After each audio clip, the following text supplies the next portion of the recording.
Gay, man. Real quick. What happened? I was trying to sound better than last week. I don't know if it's me. Say something. Hold on, let me lower this music real quick. Say something again. How was sounding this week? Any better?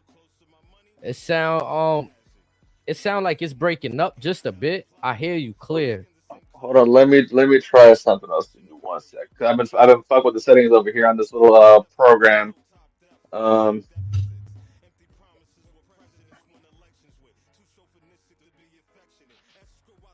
Go Diwagwan, my girl. What's the word? Yo, the world. I see you out there, man. Turn us up. We going up skis. We are going up skis. We know that y'all missed us, chat. So we had to come back. We know this is what y'all want. So we are here to deliver. Oh, thank you. how about now? Oh, wait, I love it. Let's get it. Yes, sir. Oh, big banger out there. I Nope, see you this- out there. Yes, sir. Let me hold on. I'm gonna just play something for them because I'm gonna be honest, like it's off the hip. We shooting off the hip. So we gonna give them this is the stage right here. We behind the stage, y'all. But we giving y'all, remember how the bump used to start with Kayla Braxton behind and she'll walk into the backstage setup? We right here. This is our version. I wouldn't have bust out the 100 proof off no basic shit.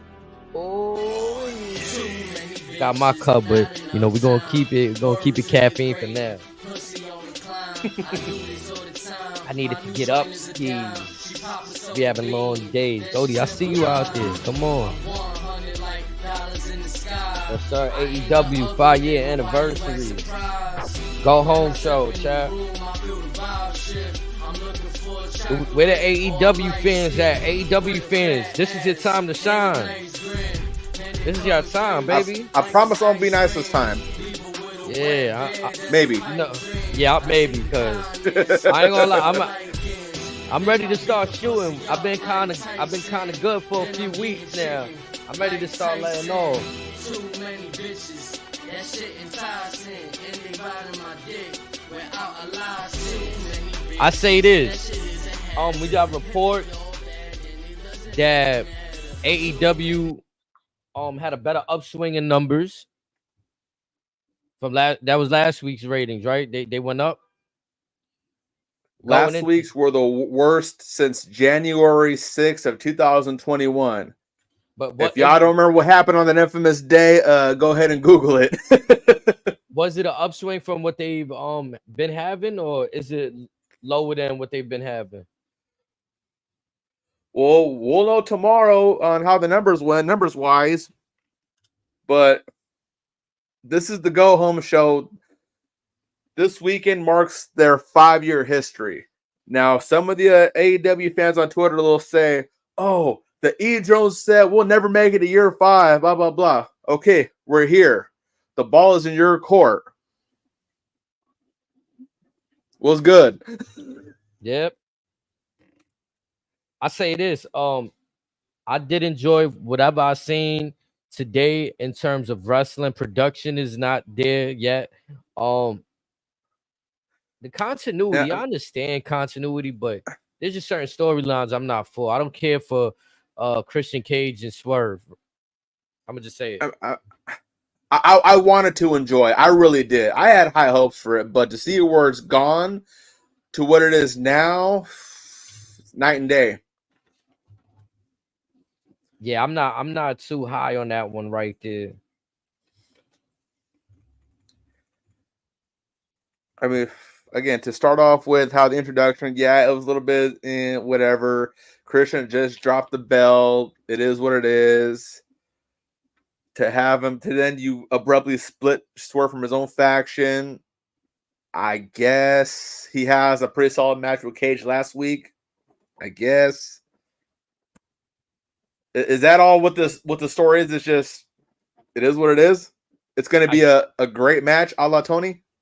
Yeah, that's what I feel like. It's heading down the direction. Unless we see a turn from Nana, do we see a Nana turn on Swerve? I mean, I think that's the only thing that'll make the story compelling. If that happens, what would be the bigger fumble? Vince with Swerve or Tony Khan with Swerve? Because mind you, This is AEW's first African American world champion. He made this to be a big deal. The crowd, the internet wrestling community, everybody wanted this to be a big deal. What has it been? Exactly. That's all. That quick silence is all I need to know about it. I'm gonna be honest. This run feels no different than if he would have held maybe a different Anything championship. else? Yeah. I feel you could have had absolute gold with this. And MJF's run was wasted, but yeah, I agree. They have done everything in their power to make this seem less than. How much better would Swerve? This how the first one would have been? Okay, how much better would the Team AEW versus the Elite Store would have been had you swap out anybody and put Swerve in there? Have the world champion represent Team AEW. But we'll get to that.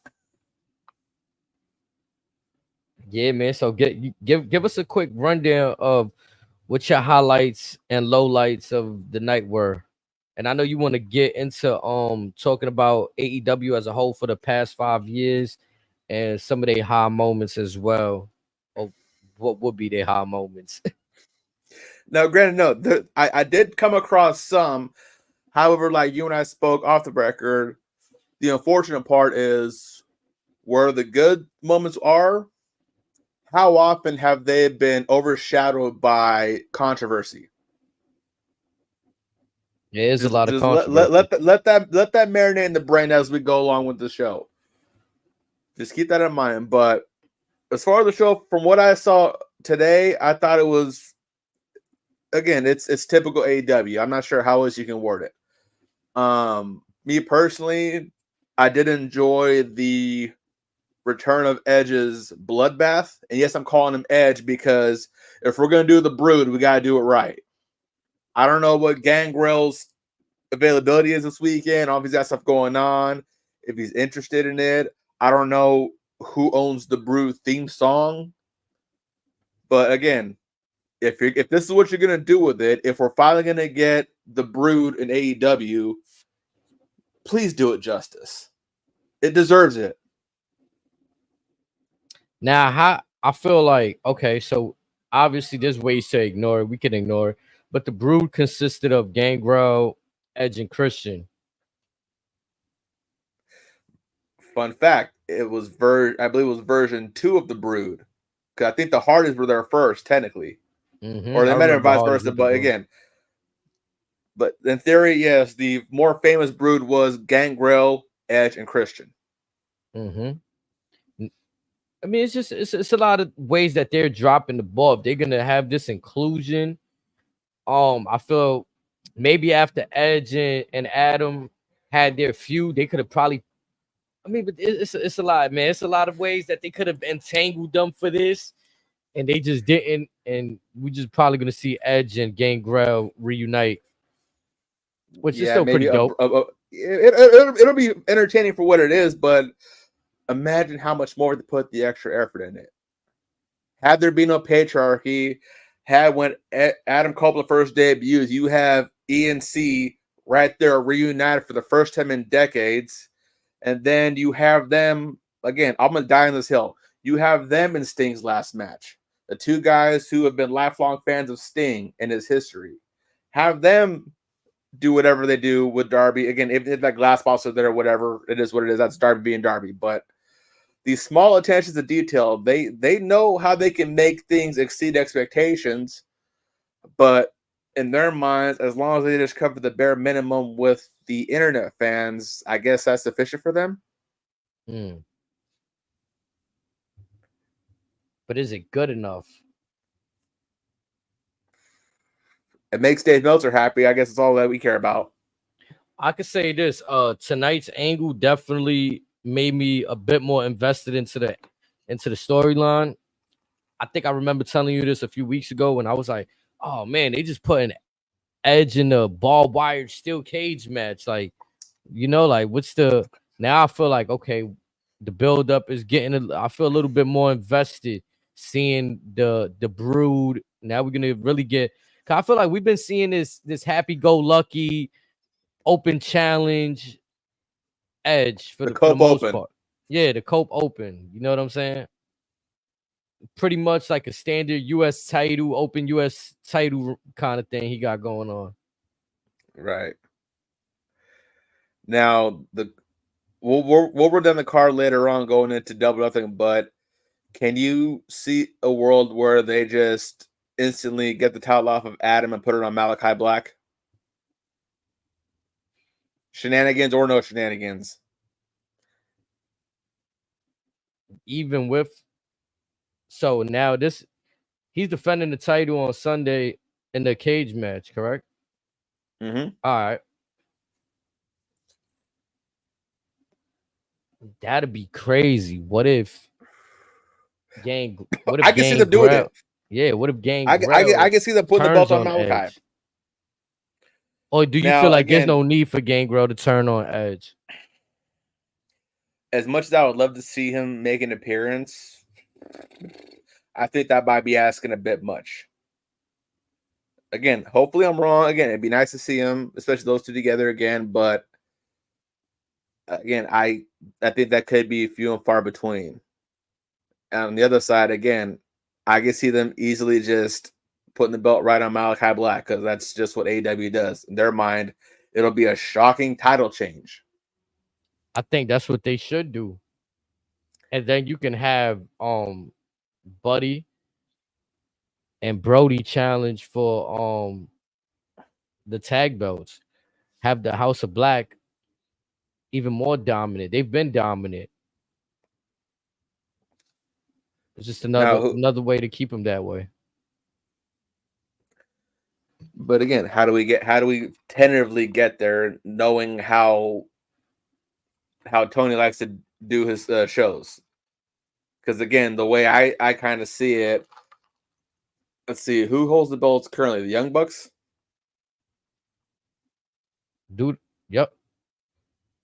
Okay, so they'll be doing their. I can see the BCC having a few matches with them long before House of Black even gets a notice. If anything, they'll probably try to get the trios belts back with them, not the tag belts. I could see that because if Malachi gets that TNT championship, he's gonna have to. I would imagine that he's gonna hold that title for quite some time before the other two get the tag team belts. I wouldn't imagine it just like bang bang, like okay, we got Malachi with the TNT, and then you just give them the tag team. Think we'll have to build a tournament of some sorts to get there, new contenders or something. And they're at a point to where do they even need any tournaments? Do they even need They got eliminator enough. matches? It's too much of those already. Yeah.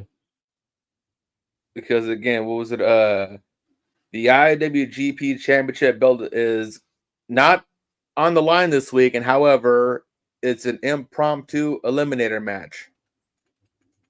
Why?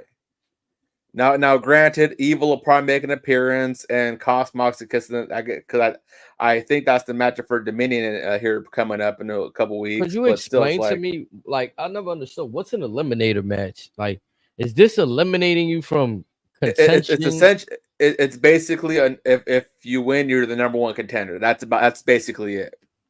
But Tony thinks it's clever to call it eliminator matches. That's basically it. Whoever wins or whatever, you are the number one contender. What happened to the ranking systems? Correct. Now, granted, the IWGP belt doesn't have its own bracket for AEW because it's not an AEW championship. But again, what happened to the ranking system? Correct. See, the ranking system, I read that they were supposed to come back with it. I guess it was back for a week. Yeah, I'm not comfortable though with the eliminate. Like, just that it didn't like. Okay, you had Swerve Strickland versus Brian Cage in the eliminator match. It felt like I felt like it was an impromptu tournament going on that I didn't know about. Like, is there like where did they get eliminated from? No, even if there was, we probably would have saw it on Twitter eventually. Yeah, because that's where most of the card gets announced, anyways. I mean, you have the pay-per-view is supposed to promote the TV shows, and the TV show matches are booked via Twitter.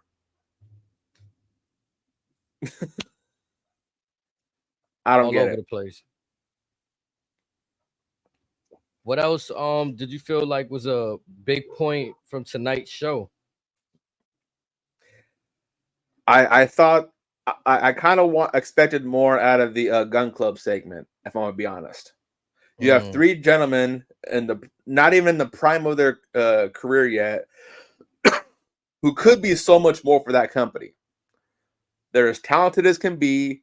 They essentially have all the tools. It's just the way they're presented.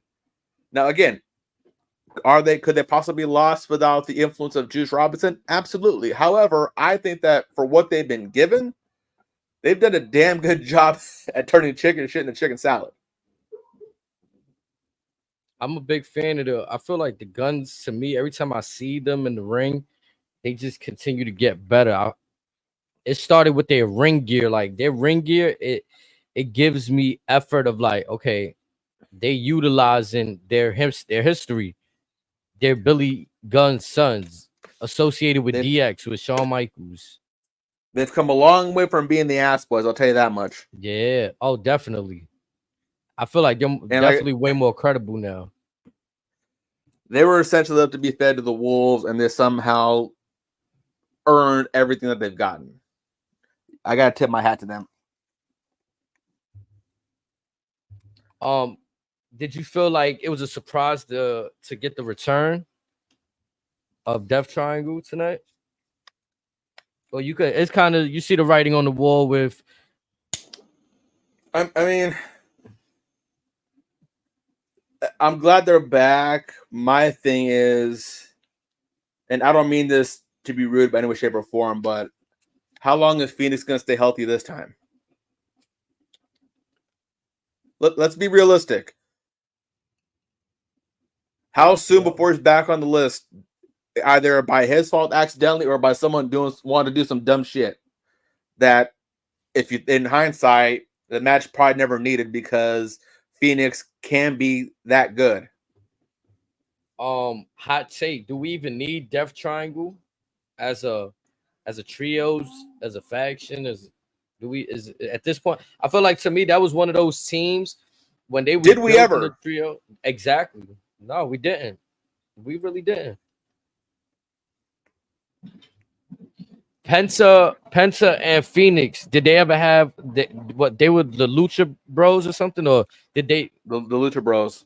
That's what they've always been known as.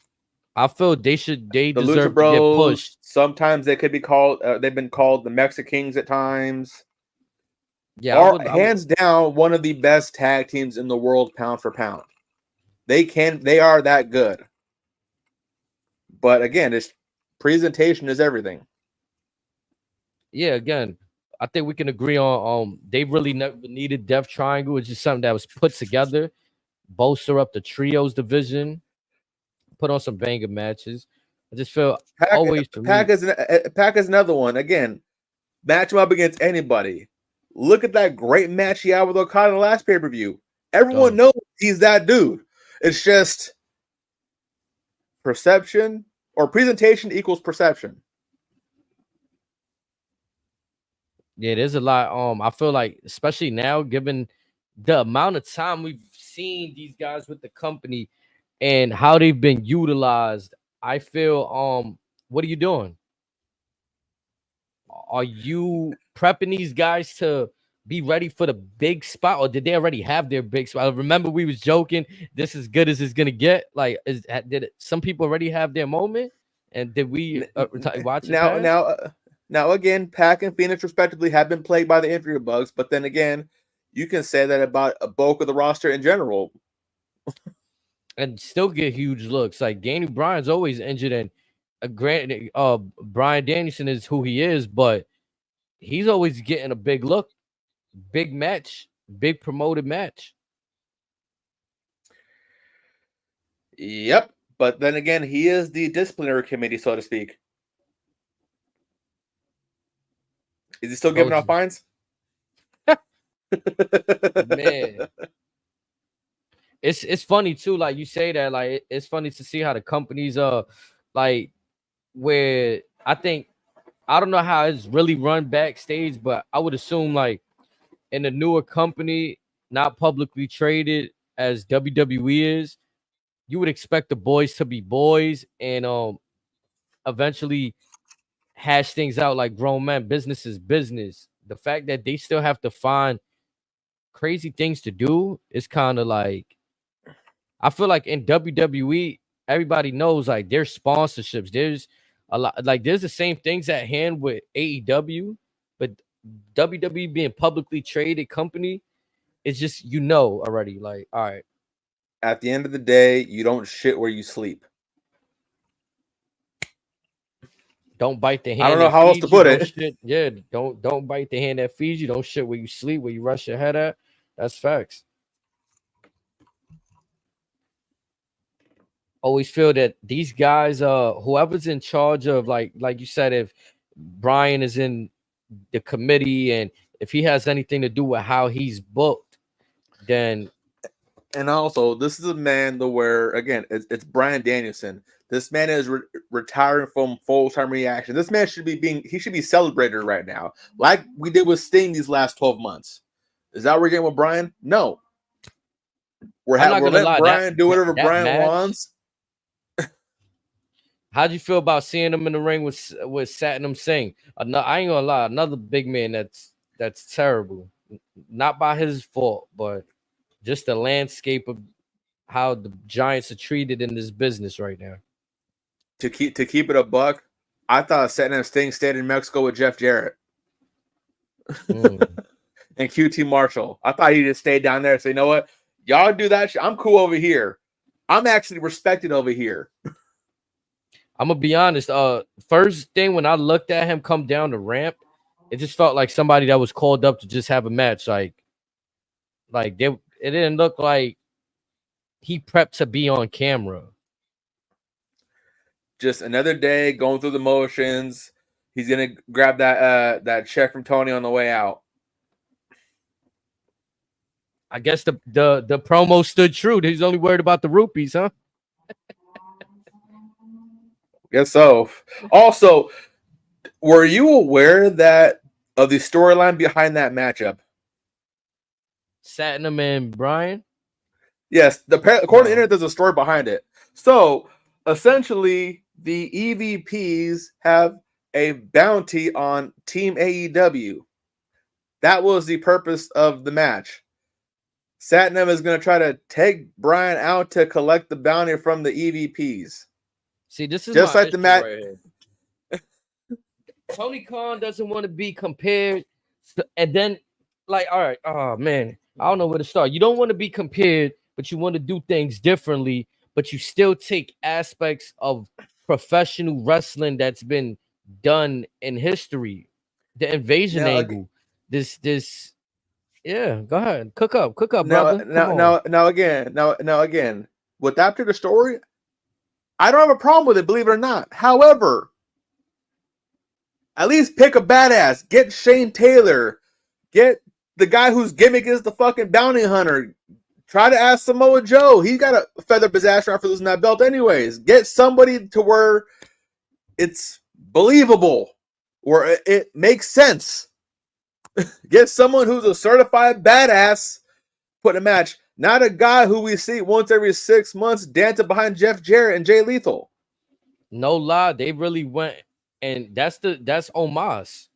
They booked an Omos kind of matchup with somebody like you said is on the last tour. We supposed to be seeing bangers, and you guys are doing nothing differently than WWE would do booking wise in terms of how Edge was being booked in his final.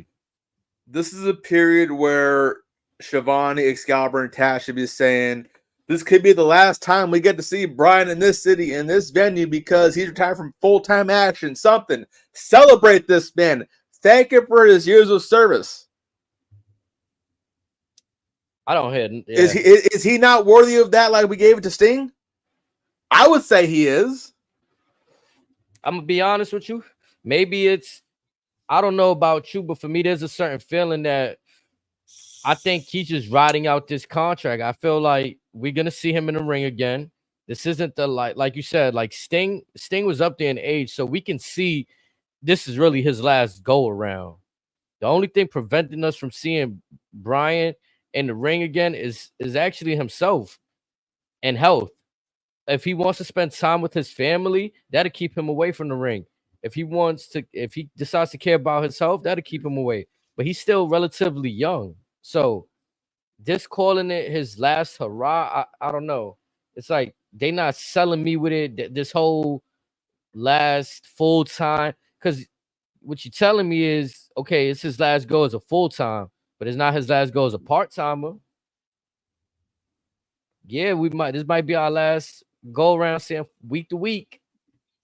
And even that's not being done justice, like you said. They could put a little bit more emphasis on the city, like Jacksonville. This is the last time you're gonna see.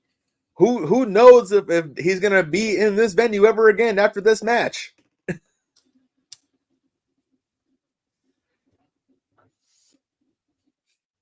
And sometimes I feel like there's a sense. I listen to the commentary in AEW, and I don't know if like Shivani does a great job. To me, when he's invested, sometimes I hear Excalibur. He sounds like he's joking around. I can't stand him. Get him the fuck out of there. Put Nigel McGuinness there. Put Caprice Coleman there. Anybody but Excalibur.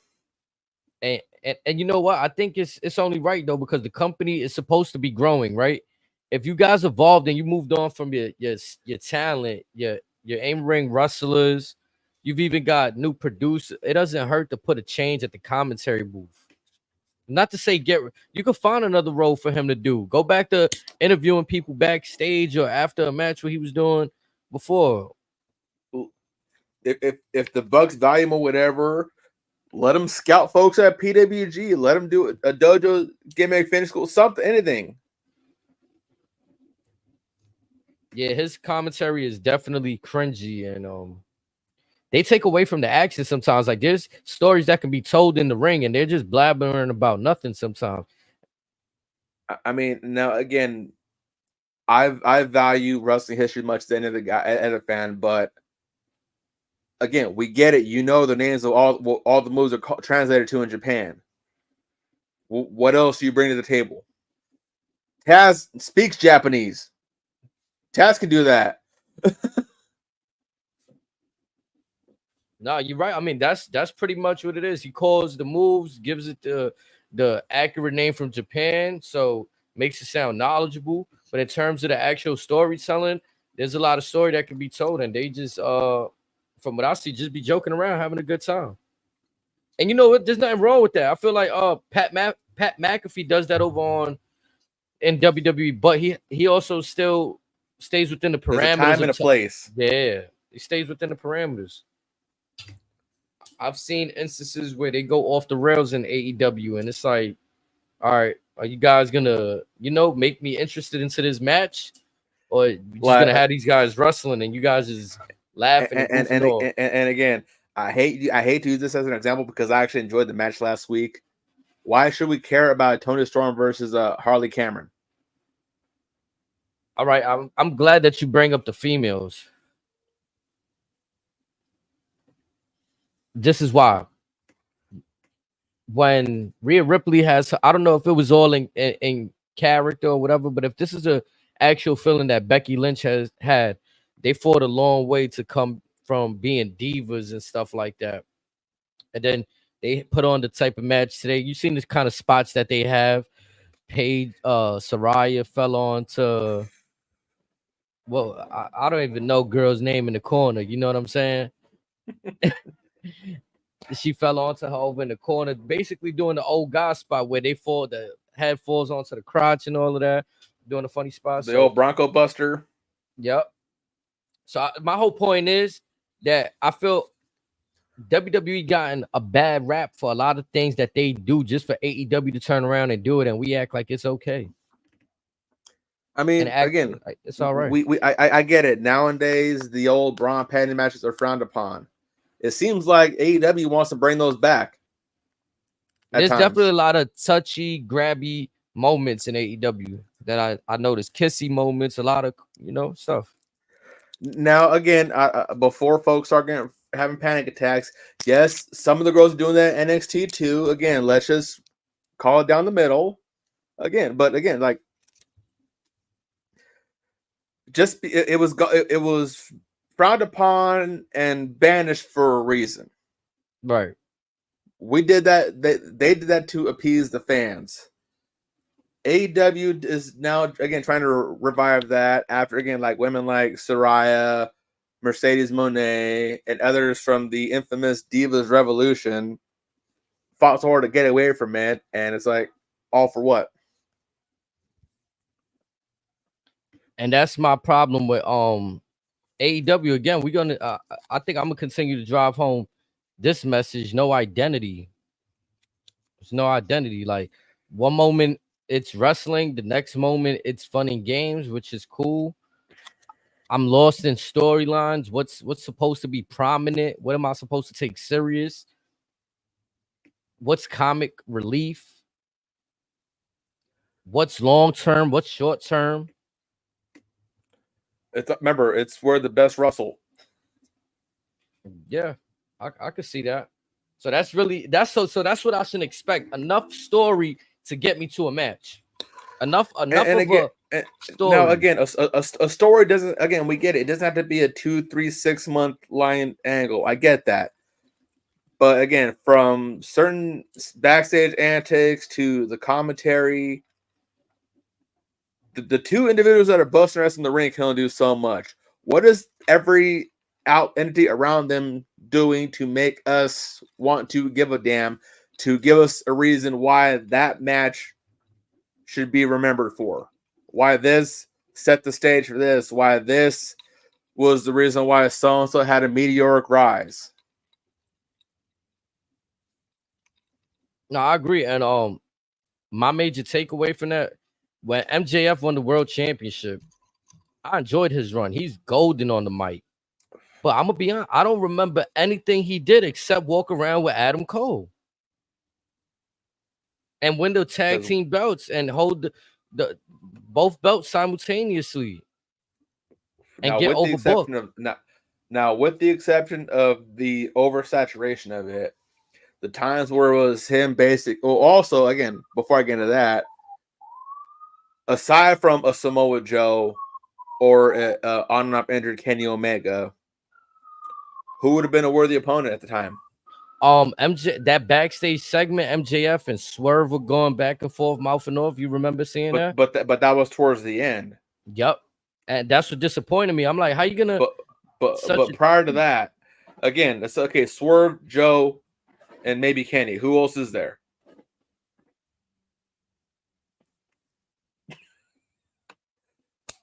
Exactly. To dance with him, it would have had to been Adam Cole after the whole devil, but then they make him lose the belt. But also he was battling those concussions for a year and a half. He had the broken foot, broken ankle, whatever on and off injuries. So again, the timetable was unsure. I said it's like, again, it's not saying Tony can't pick and choose his favorite charts. There's nothing wrong with that. However, at some point in time, now again, we were 5 years deep. At some point, you would assume there'd be a tier, a B tier, a C tier, so on and so forth. Again, who can you have in rotation? Again, who's doing good here? Who's doing good here? Who can I try against so and so? Who can I put this so? Not a fucking eliminator match on a goddamn Saturday night at midnight. Or announce on Twitter at 4 a.m. Breaking news. First time ever dream match. So and so and so and so. Yeah, I would like an insight into how matches are being booked and the process that goes into. All right, yeah, we're gonna announce this right here, like you said, at this random time. It seems like it's always been, or now more apparent, who's on the good side of Tony, who's buddy with the Young Bucks. Yeah, and I can see that, and also, and one point I have on that. Now, granted, this man he probably a tender subject, but again, we haven't seen Sammy Guevara in over 2 months. There's speculation that Sasha don't want him there because of what he said years ago. Though He since apologized for those comments. He's rescinded said comments, and us in the internet world were meant to believe or thought to believe that was water under the bridge. That may not be the case. Also, Punk or what's his name? Sammy he could be friends with Punk for all we know. Much like another guy we haven't seen in ages, Ricky Starks. Right. That man should have been in the world title conversation for the last couple years. Yeah, a lot of their promising stars that I felt watching them early on. Yeah, I don't know what they're doing with them. Where the fuck is Miro? Insane.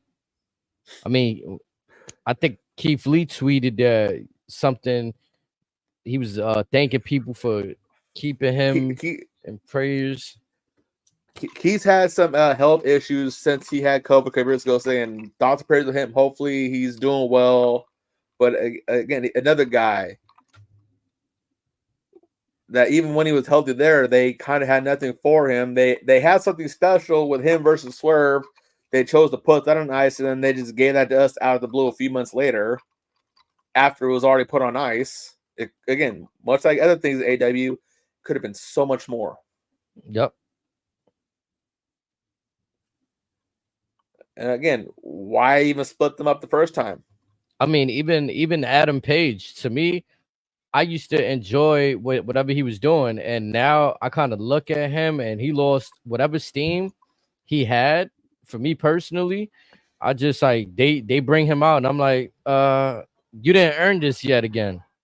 You gotta go back in and get right again. Did we need 3 matches of him versus Swerve? No, especially not while Swerve is in the middle of getting his up and comings for Adam Page to come out of nowhere. And Swerve beats him clean 3 times.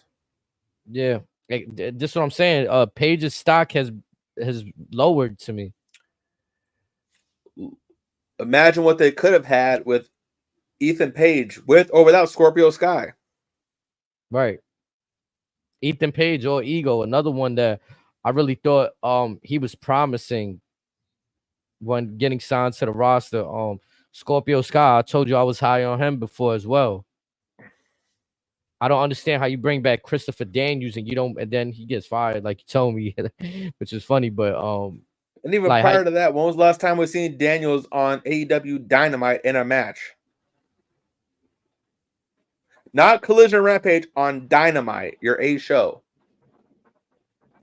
And arguably he should be used in a position like Jericho, where he's putting over young talent, where we seeing a seasoned vet, 20 years ring experience, can still go. This man might be close to 30 years, because again, what folks may not remember is him, AJ Styles, they were just cutting their teeth in the dying days of WCW.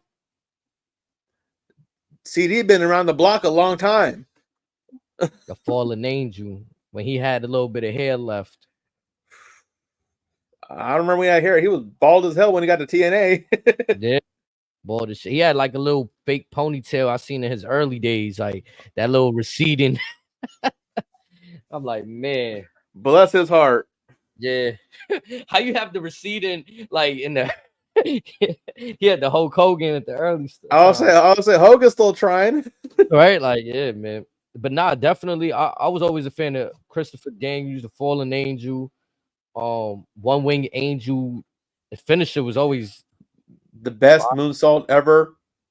Yeah, and they were using him with SCU, whatever they were doing with SCU. I enjoyed it, and then they just went away from that.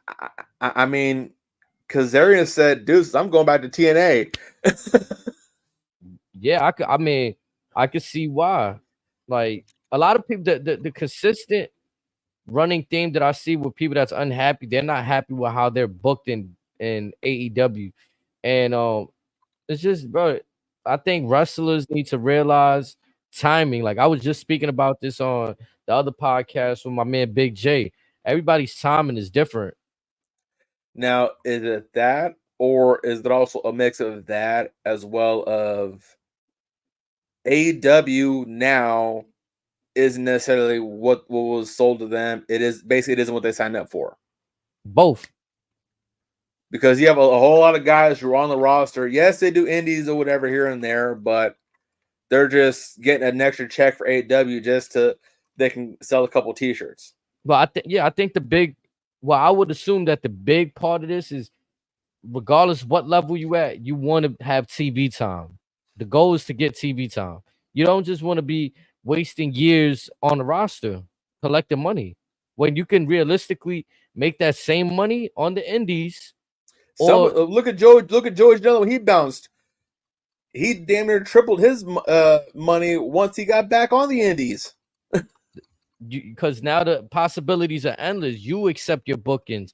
It's not like AEW or WWE. Now AEW gotta like give you permission for certain things, and with WWE, they're not letting you do certain things at all. So it's like when you in that position, well, I'm not getting used. I can make this money elsewhere. It's not about the money at this point. I want to get my name, the repetitions, because that also matters too. Some people get comfortable with the idea of not being used, and then when they're called upon, they don't look the same as when they first debuted. Or like I said, they do a couple quick loops on the indies. They're told the night before, hey, you gotta be in this city for like a 2-minute squash match on Dynamite. They're burnt out already. Just for a non-storyline. This is just a one-off. And that's the unfortunate part. Again, too, like to some people that's on the roster, is it fair to them that each week there's almost guaranteed to be a match with somebody that's not under full contract with AEW?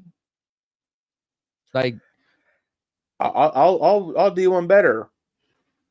How many people were forced to get pushed to the side when Tony Wynn scooped up Adam Copeland, Will Ospreay, Mercedes Moné, and Kazuchika Okada?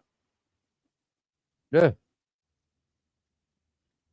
Eddie Kingston, I mean, aside from breaking his leg, after all those people that you just mentioned getting signed, it's like his AEW is like he wasn't even there no more. So, update on Eddie Kingston. It wasn't a broken leg. It is a torn ACL and meniscus. But still, that's a whole year and at least 9-10 months. And they were hurting already without him. Like, I went back and I watched some of the TNA stuff. What Conan did with LAX, what Eddie Kingston did with 5950. Like, I don't see any of this. Where is this? Like, where's the where's Ortiz? This is why Santana left. Now I get it. Folks have a falling out with Santana and Ortiz. It is what it is. But again, what have we seen Ortiz since he had that squash match with Santana? Why the hell did we have to watch him get his hair cut versus Jericho? Why the hell did they have a hair versus hair match or whatever hair versus? I didn't understand that. Unless he wanted to cut his hair, why you made the man cut his hair? The fuck happened to Jake Hager? Man, why Matt Menard and Angelo Parker just faded off into the abyss now? They were supposed to remember their whole shit was when they came and they was part of the inner circle. Oh, this is the tag team that you're supposed to be watching right here. WWE dropped the ball with 2.0. A stupid name, but whatever they were saying, and here we are. What's Danny Garcia been doing? And he had, what's crazy? He had steam. People were just messing with that little dance he was doing, everything, and they were starting to fuck with him heavy. Much like Prince Nana and his little shimmy, whatever, they were starting to rock with Danny. Could it be a syndrome of, I feel like we've seen this in WWE when people used to get hot over with the crowd. Vince kind of killed that. Do you feel Tony's doing that? Like, oh, I'm not responsible for why these guys are over. I'm pulling the plug on this. Do you think that's kind of like in the realm of possibility at least?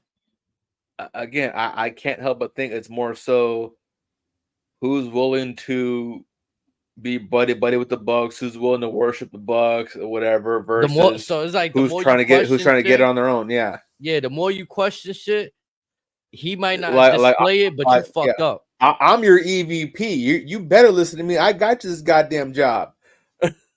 And don't fucking ask no questions. I made you famous. But then that's hard to believe when Swerve sat there right next to him and said he didn't want to fight Orange Cassidy for the belt. So there might be more politics at play, but it might be has to do with status quo, where you land at in the wrestling chain and popularity in the wrestling world. Maybe not. But again, yes, Swerve uttered that after a press conference. But again, back to my point. Look what he's done since he became AEW's inaugural African American World Champion. You're right. He said what he said, and look how he's being booked. He has Luchasaurus or Killers, whatever the fuck his name is, rip his dreads off. I'm not gonna lie to. They need to do something with Kill Switch. Like what I envision with him, he's like a respect. I think they already shot their low with him. They had a shot with him a while back, and then they just killed it off. He needs to be like, I think he got the body type of a Kane. Like when Kane used to wear the mask, he give me like Kane vibes. And Luchasaurus is another guy that WWE let go.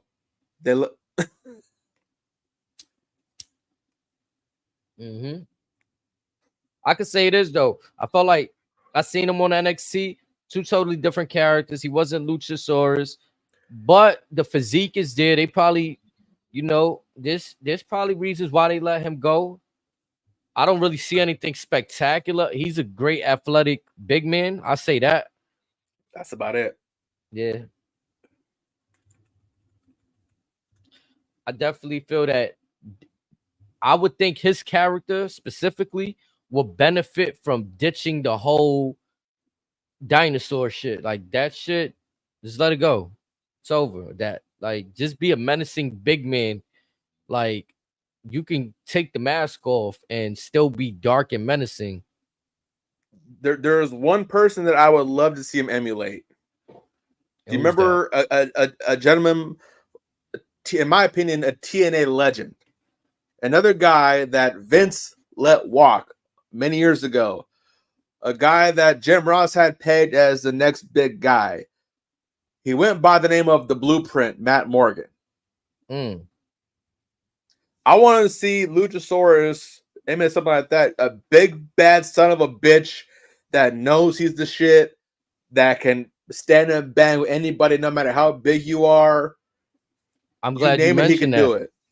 We've mentioned Lance Archer. We've mentioned Wardlow. Why are these Shane Taylor, Samoa Joe? These are menacing figures. These are dudes that when they come out to the ring, they should be like what Braun Strowman used to be. On. Yeah, monster among men. Like, I don't understand why they don't have these guys in better stories, better positions. I felt like they gave Wardlow the title at one point, then did nothing with him. Make him a lackey again. It's crazy. You have him beat MJF clean as a whistle in a borderline squash match right before MJF becomes the world champion. 10 power bombs, yeah. And you put him on ice for that time, and then you have him reappear as one of the Devil's minions. Insane. Tony, what the fuck are you thinking? Like, what correlation aside from fucking with MJF does he have? Like, what incentive does he have to be part of that faction? I don't understand. Now, again, if MJF retains or whatever, and you don't even have to reveal that Cole's the devil just yet. Just have Wardlow unveil himself as one of the minions. Just because Wardlow beat him clean last in the wrestle, that's all you needed to have a good match for the next pay-per-view. Big Bill, I'm gonna be honest, he's in the best phenomenal shape of his life. This might be the best work. You compare this to Big Cass, and since they took the belts off of him and Starks,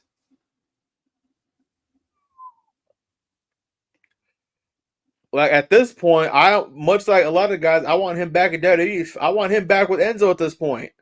I wouldn't be opposed to this and actually let him run the show instead of remember how Enzo will be like running the show with him if they would. Now you could have him calling the shots. Like, yeah, you can say your little shit, but you know what I'm saying? I'm running this shit. He's another menacing one to me. I see Big Bill and I'm like, dog, this dude is fucking. He's huge. He's massive. Another one that's athletic. He can move. It's not like he's just struggling to move out there. You know what I'm saying? He can move. What is he like? 6'10", 7 foot, 7 feet tall, and you can't teach that. Like, man, that's insane. And I feel like they haven't even given him again. What they do with these big men is they stuff them in a faction, become the bodyguard, the heavy. And that's cool, right? Each faction might need a heavy here and there. But everybody desperately tries to emulate the Big Diesel to the Heartbreak Kid. Correct. And none of them hit. Jericho, you are no Shawn Michaels, my friend. Even AJ, and respect to AJ Styles. When him and Omos paired up, they had the perfect opportunity to emulate that. And they didn't. Some moments are just captured lightning in a bottle. It's very hard to duplicate, replicate, emulate those things. I want to see if you're gonna have giants in wrestling, I need one giant, just one. Just give me one that's gonna be dominant, one that's like that doesn't look like he can't move, like he doesn't belong in the ring, so to speak. You know what I'm saying? Like even Andre the Giant looked like he belonged in the ring in terms of ring psychology, using the ring. Yokozuna, Big Van Vader, Bam Bam Bigelow. Fast forward now, Bronson Reed, Braun Strowman, Ivar. Even Big Show, I feel like picked it up fast. At one point, he could move. Yeah, when he was the Giant, he was able to take that jackhammer, like the jackknife. Or when at his heaviest, Brock gives him that superplex. Yep. Tough. There's a lot that they dropping the ball with a lot of people, and it's in favor of, in my opinion, it's a popularity contest. Who's hot right now? Flavor of the month. Who's gonna get us the most interactions? But here's the crazy part about it, though. You can look down at anywhere from 60 to 90% of that roster. At the snap of a finger, they could be lightning in a bottle. Why is Will Ospreay in a tag team match with Orange Cassidy?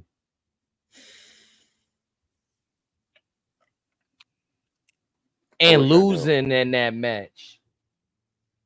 Because Cassidy got pinned. I don't care who got pinned, they lost. Again, that's one of those, you're better off having a member of the Undisputed Kingdom in a match against Ospreay instead of that tag match.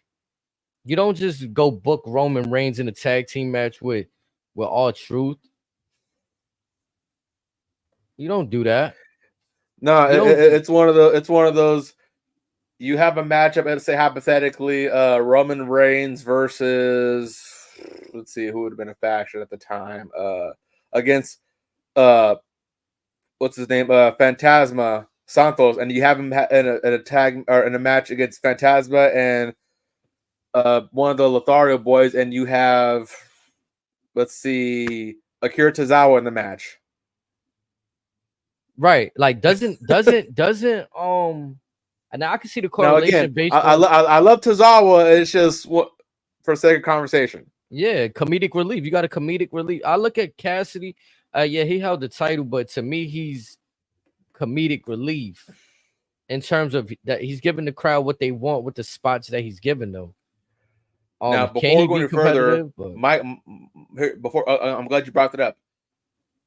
Would it be the end of the world if you write Orange Cassidy off TV for a minute and repackage him as something completely different? Because he can do the lucha style. That's how he got famous, was doing lucha libre. But again, I'm not opposed to it.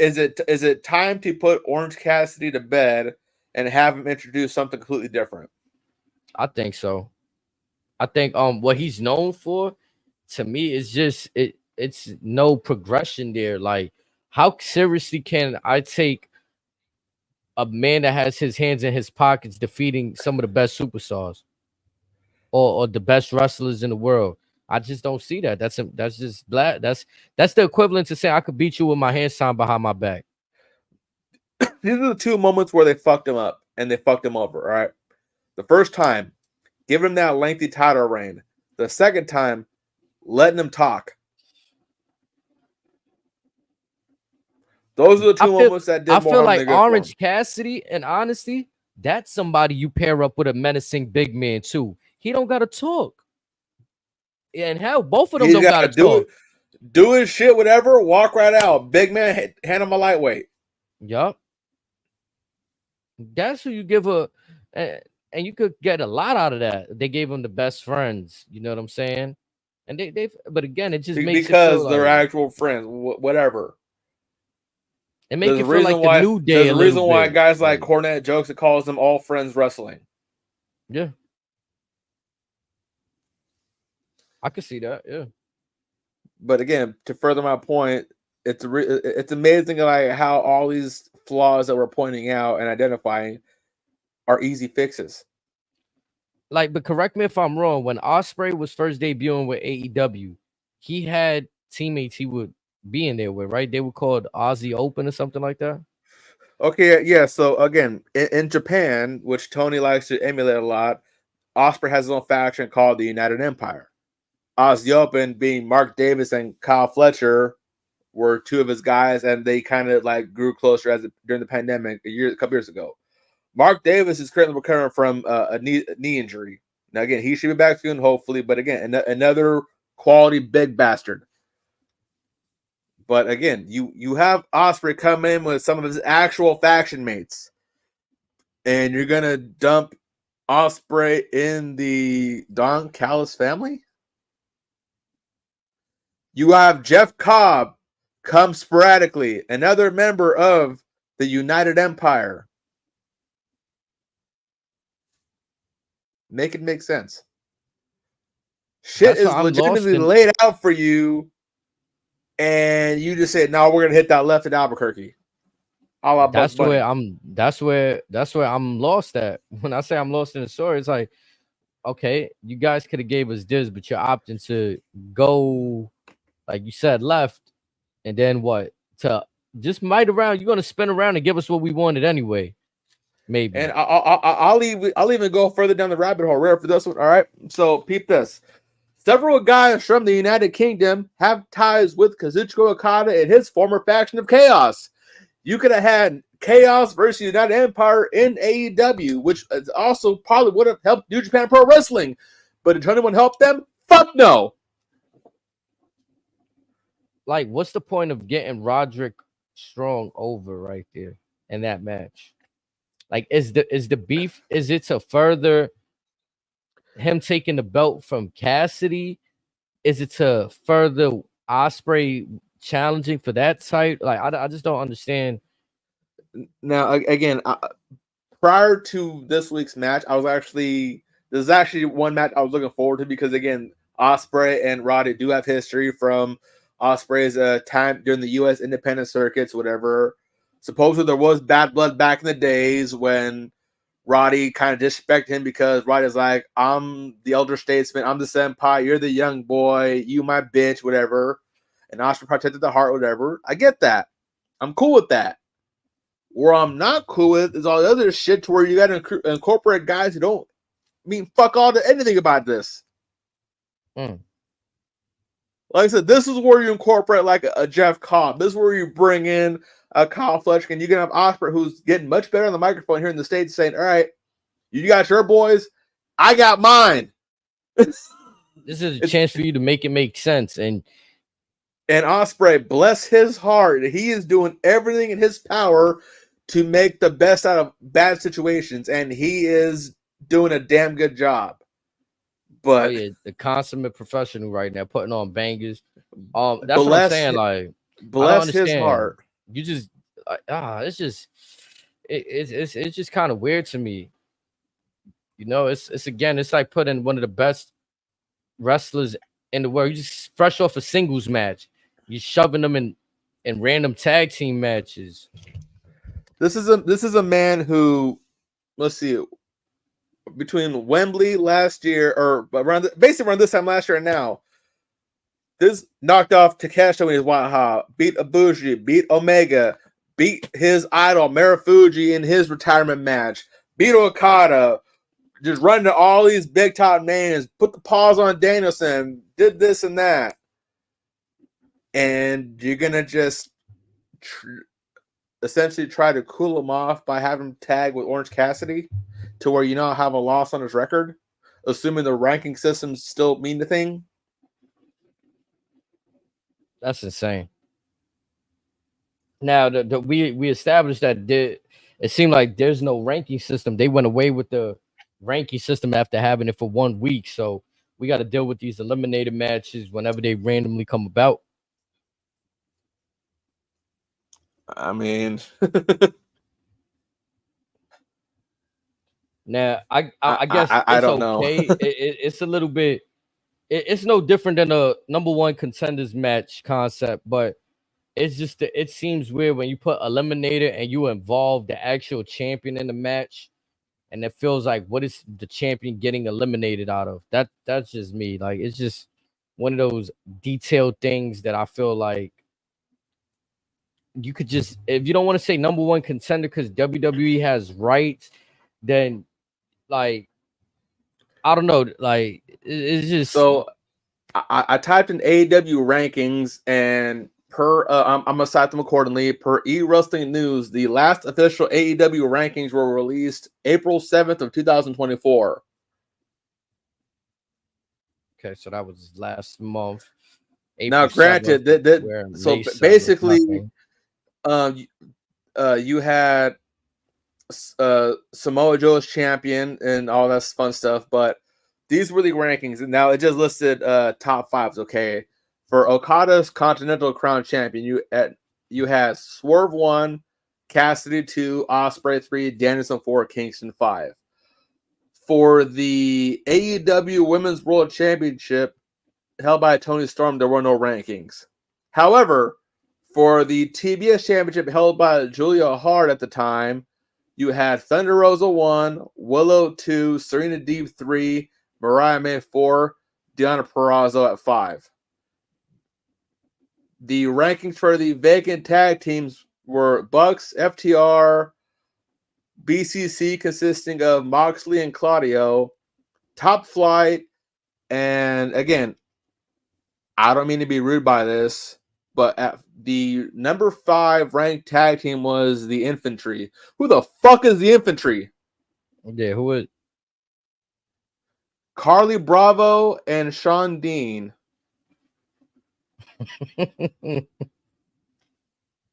For the trios, then at the time held by the Acclaimed and Billy Gunn, you had the Bullet Club Gold, the BCC, Undisputed Kingdom, the Elite, and House of Black. Those were the rankings for AEW as of April the 7th of 2024. The rankings don't mean a goddamn thing. Never have and probably never will, which is the sad part, because you could have had something special with that. Something fresh, something refreshing. Yet here we are. Is Sean Dean the captain? Sean Dean? Is that the captain, Sean Dean? Let's look that up. Is that my man with the blonde mohawk?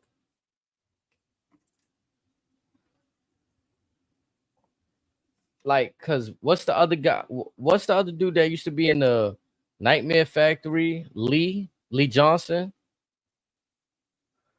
Couldn't even tell you. So let's see. It ain't that. All I'm seeing is two brothers. Again, I don't mean to be rude, but I couldn't tell you. All it shows is that they're Ring of Honor guys. Okay. Speaking of which, what is Ring of Honor these days?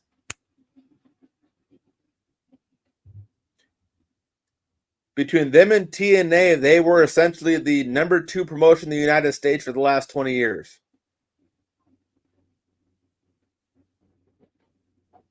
What has Ring of Honor become since Tony Khan bought the library for the sake of buying the library? And that's not a rhetorical question. I'm dead serious. What happened to Brandon Cutler? Who gives a fuck?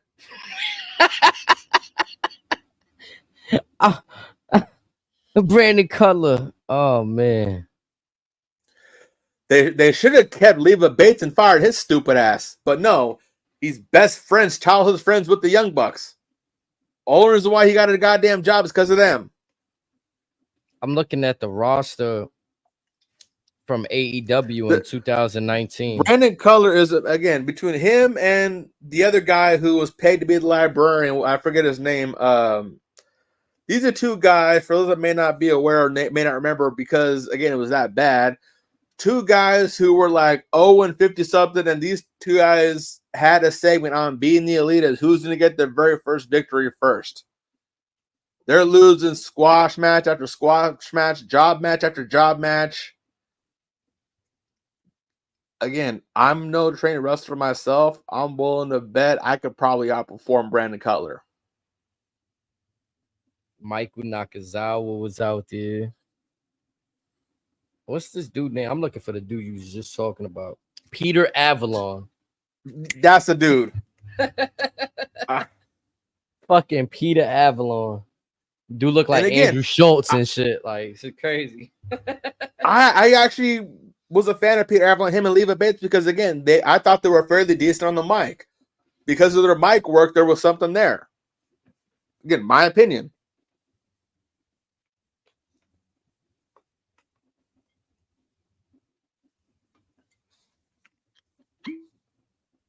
All right, so as of 2019, I definitely see a lot of people have left this roster. The few that are there are the obvious MJF, Matt Jackson, Nick Jackson, Billy Gunn, Pac, Penta, Kenny. Oh, what are we in the AEW roster? Yeah, I'm looking at AEW roster specifically from the year 2019. Oh no, the official roster is on their website. But does it have? I'm going by year because do they have? They just gonna have for this year? On AEW's website, I kid you not, has every person on Tony Khan's payroll from AEW and Ring of Honor. Even people that left. It is the current roster. Okay, current. I bullshit you not. The names, the amount of names for the men alone is more than the entire rosters for Raw and SmackDown combined. Just the men. Last I counted, it was like 170 something names just for the men. And yes, chat, my stupid ass took it upon myself to actually count how many guys are on that fucking roster.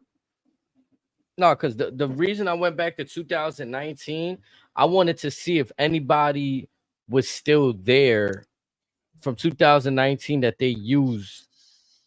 The only guys that are gone since then are probably Marco Stunt, Big Swole, and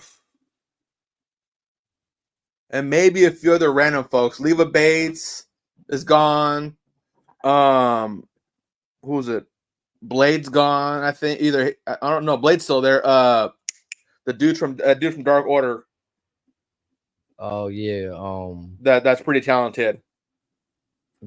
Stewart and Stewart, he left right again. Stewart got let go again. Alan Angels is another one. But again, there's not many guys that have departed that have since then. A lot of the folks there have been there since day one, which again, I commend them for it because again, like many of us, believe it or not, I want AEW to succeed because that's more shit for me to watch.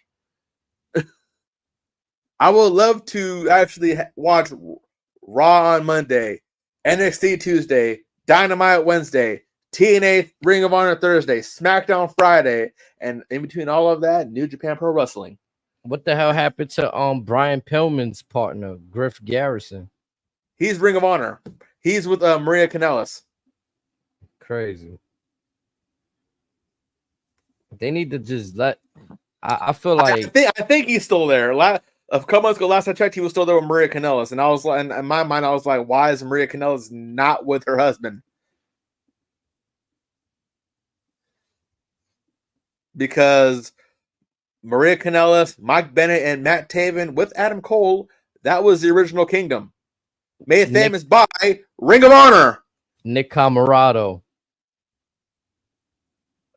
A guy who at one point could have been another strong big man. Could have been. How quick they put his ass on ice. Anthony Ogogo, another one.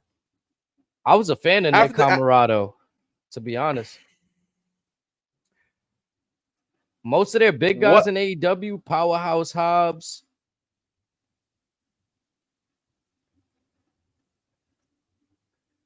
I told you before, Brian Cage, I was a fan of.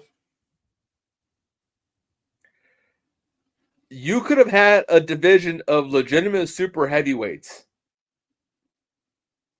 that everybody would have said, oh, who'd you find now? The Devon Sons, Terrence Hughes. They're there too? They were signed. I did not even know that. I last I saw was them do some shit in Impact. Oh, speaking of which, I want your hot take on this. Your thoughts on our buddy, our pal, our confidant, Darby Allin training the son of Sting. I laughed for a few reasons. I thought it was pretty dope. I'll start by saying that it's always dope to see people keeping it, that relationship. But I giggle because I'm like, why isn't Sting training his own son? One, Darby Allin, man. Again, nothing is. Again, I don't doubt Darby being a trainer, but what do you want someone with a more of a healthier reputation? I mean, I could be wrong on my take. I would think more seasoned too, like that too. Is Darby even 25 yet? Is he even 30 yet?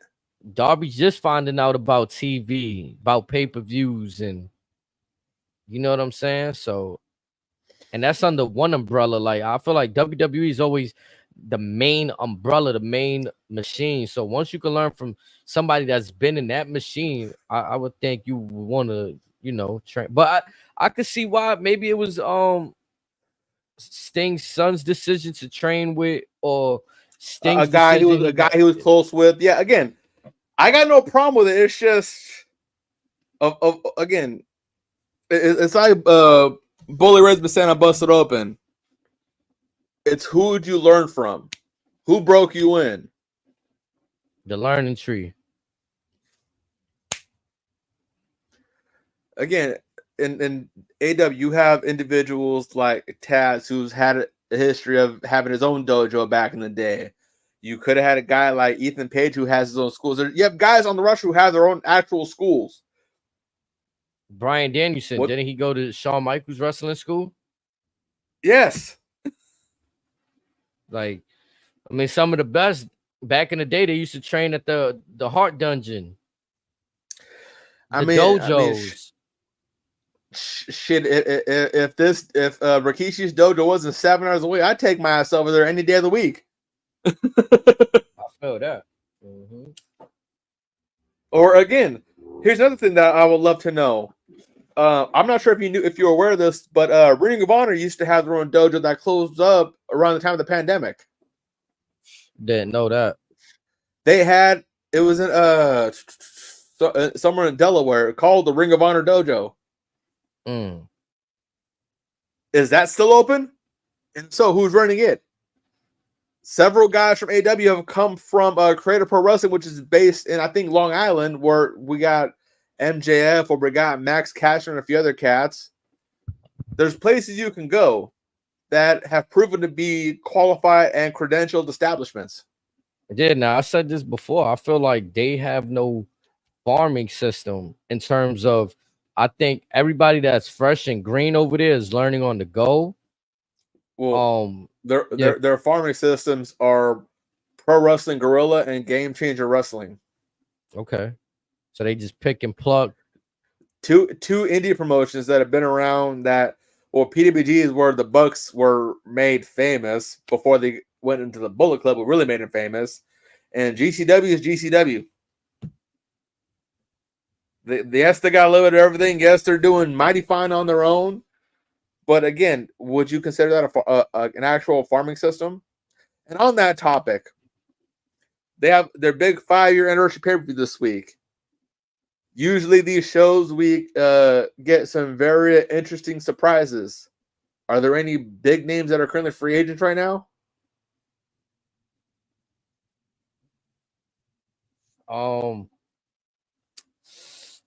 I mean, free agent. I'm not too sure if we. You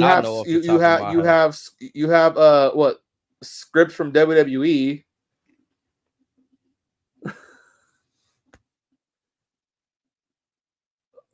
This is my point about it.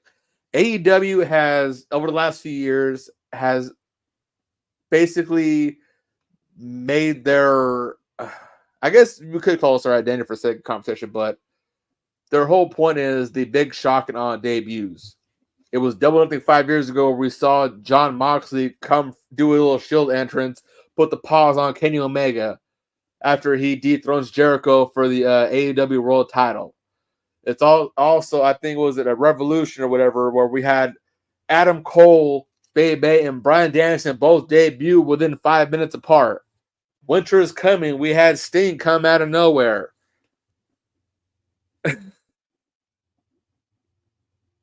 Is it safe to call them a one-trick pony in that regard, to where, yes, they could put on shows where a whole bunch of solid matches or whatever.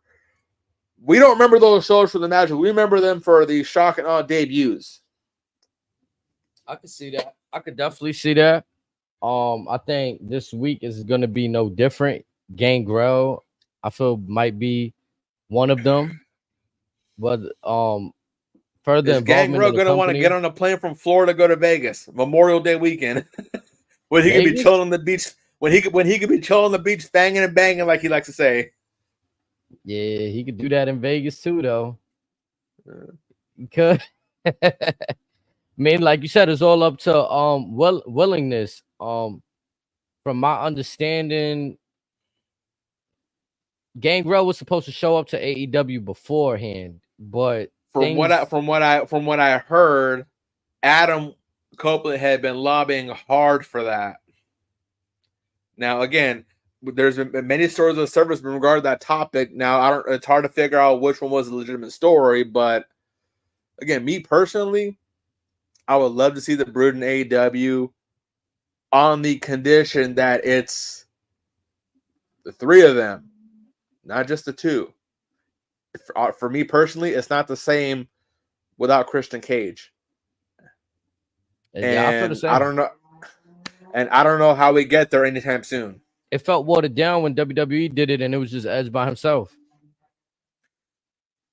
Yeah, that's one of those, again, just swallow your pride, bring them on board. Again, like I said, the Brood was memorable for that. Again, for the Brood, that entrance, the walk, the spitting of the blood in the air, the Victorian shirts, the flames. It's an attraction, and we remember it as such, and we appreciate it as such. But again, it's like, that's the first Cody Vader I ever remember. And here's the thing: at the end of the day, if something happens to resemble WWE, nobody gives a fuck. Let's be honest. Would you care if you heard the Brood theme on AEW? I mean, shit, we hear Metalingus. Yeah. We hear. Yeah, I Again, mean, just because it was done over there, it's not the end of the world. It's just now that it's in your possession, what are you going to do to make it seem like it's your own? Put your own twist on it. mm-hmm. Everybody borrows from everybody at some point in time. What And separates everybody from the quality of stuff to the it is what it is. It's how do you make it your own? it should take a life of its own, because I feel like as these guys are playing characters, these guys and girls are playing characters. These characters, it shouldn't just stop in one company. As I said this before, like, all right, so if that's what it is, We they got got the to Hardy theme in rebrand. AEW for fuck's sake. Yeah, like I think those days where I didn't think we never hear that outside of WWE. yeah, those days of keeping it within one company, that's kind of, unless there's some kind of rights, trademarks that don't allow, just do it. Is what we know. Is what we love. Even then, I'm not sure if you've caught on this, but again, with Metalingus, it's a different. It's as Edge has stated on Chris Van Vliet's interview, that "You Think You Know Me." That's Beth Phoenix. That's not the original person that said "You Think You Know Me." Right. They had to Like switch I said, it. Yeah. yeah, and again, like I said, it's the little things that show. Okay, how do we make this something different? Mm-hmm. Who cares if it's what it was over here? It's yours now. I mean, damn near when CM Punk went to AEW, he had the same merch style. Like he's always had that the Chicago Stars since Ring of Honor that's given. But in terms of like that identifiable merch he had in Best in the world. WWE, yes. They took that over to the AEW. Song and all. Now again, it is in living color, but whatever. And most of the songs that Punk has had have been actual songs by musicians, but still, it's like you. But even That's CM part of the Punk gimmick. knew You make the he gimmick was your playing own. his greatest hits in AEW. He's like I'm coming here with my shit. Like, you know what I'm saying? Just like he said everywhere, like Cults of Personality's going with him. He got Tony to bust out "Misery Contrary," his old Ring of Honor song. Right. So as easy as it was able to do that, you seen he played his greatest hits. Now, I'm the best in the world. I'm doing what got me over. Like, this is what got me over with everyone in WWE. And he played his greatest hits in AEW. And yeah, to your point, they can't be worried about looking like the other company. This is professional wrestling. It's all one fucking big world. Let's see.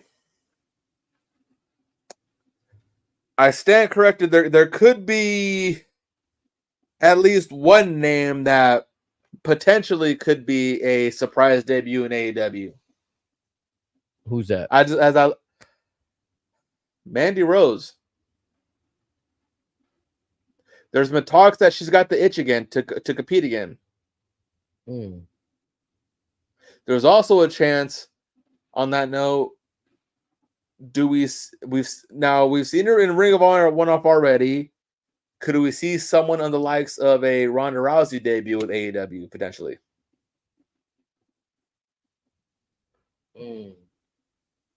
Because she's already said she ain't going back to WWE. And she already did that one little appearance with, what was it, Ring of Honor? Or Ring of Honor. Now they say it was because they were in LA and she's from the area, whatever. Could it be? Maybe. Business is still business. Conversations still have to been had. Tony Khan ain't afraid to shell out the big bucks. Again, though, this is where I'm calling people's bluffing, people shit, though. What is it that people truly want? Like, do you want the bag?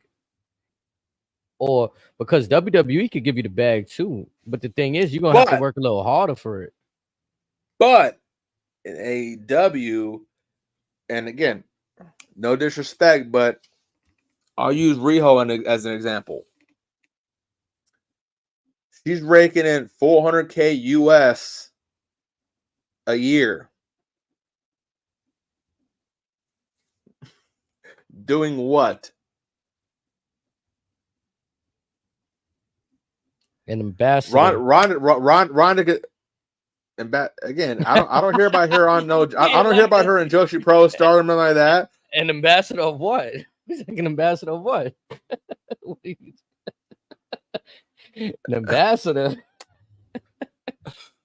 Again, now Ronda could say, okay, she's getting $400K US a year to do maybe 5 matches a year, if that. When was the time you seen Rio in a match? This year alone. The year is almost half over. I mean, you know what makes it even more likely to the relationship between TKO now. You know, UFC and WWE under the TKO umbrella. I feel like maybe Ronda exhausted her options over there. You know, I don't know if she's burning bridges, but she isn't doing herself any favors. She hasn't done any favors to UFC. From what I've heard from my research, she's definitely burned bridges with Dana White and Triple H.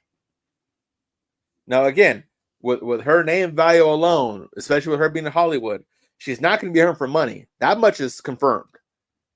But if her just to get some little fuck around money, I'm sure Tony Khan will pay a pretty penny to get Ronda Rousey to say he has Ronda Rousey.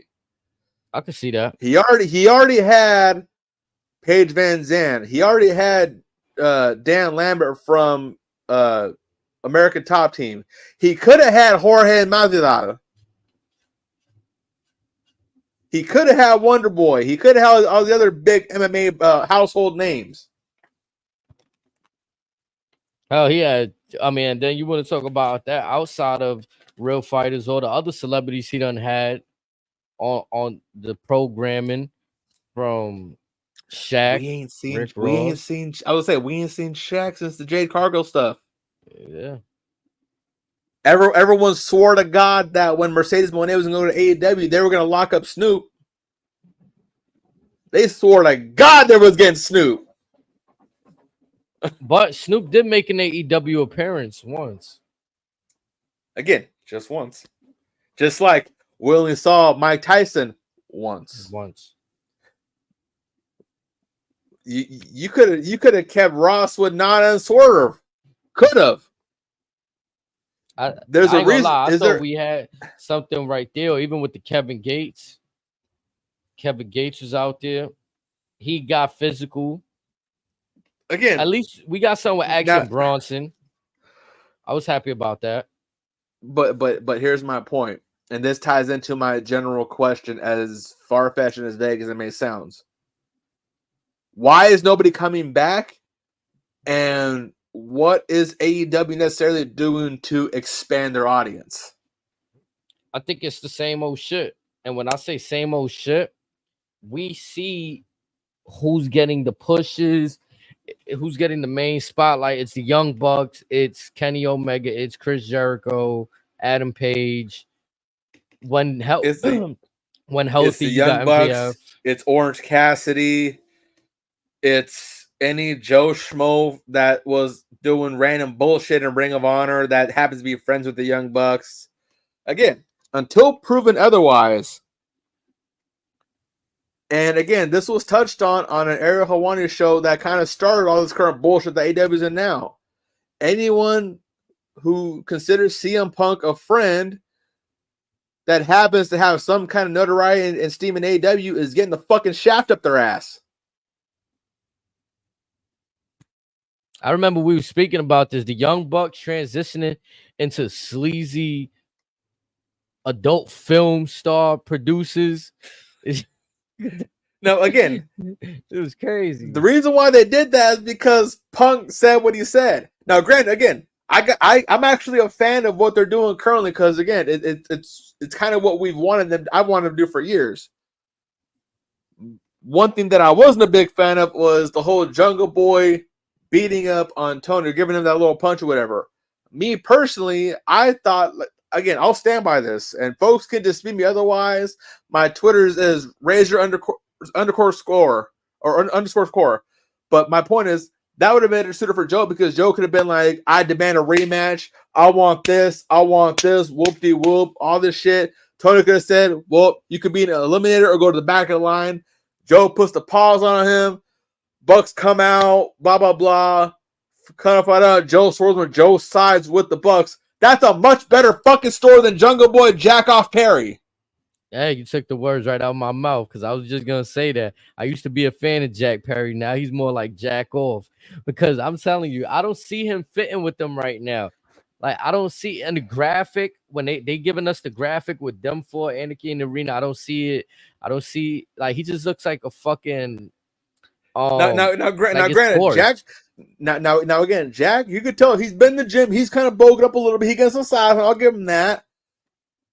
And like I said before, I personally thought he was making a whole lot of ground at reestablishing a new persona within New Japan Pro Wrestling. Had he been in the best Super Juniors this year, Dan probably would have bet money he would have won the whole damn tournament. Because again, I was fucking with him over there, but now he's doing all this shit over here. It's fine. I still don't know why the fuck Okada's with them.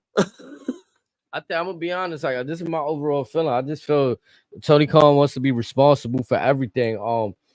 Like you said, you were enjoying the stuff that he's doing in New Japan in terms of Jack Perry. Now, I was fucking with it heavy, like right. Again, and now for those that have New Japan World in chat, I highly recommend you watch his stuff with Shota Umino. Like, that's again, despite it being in Chicago, despite him basically giving the double bird to CM Punk the whole show, it was a solid match.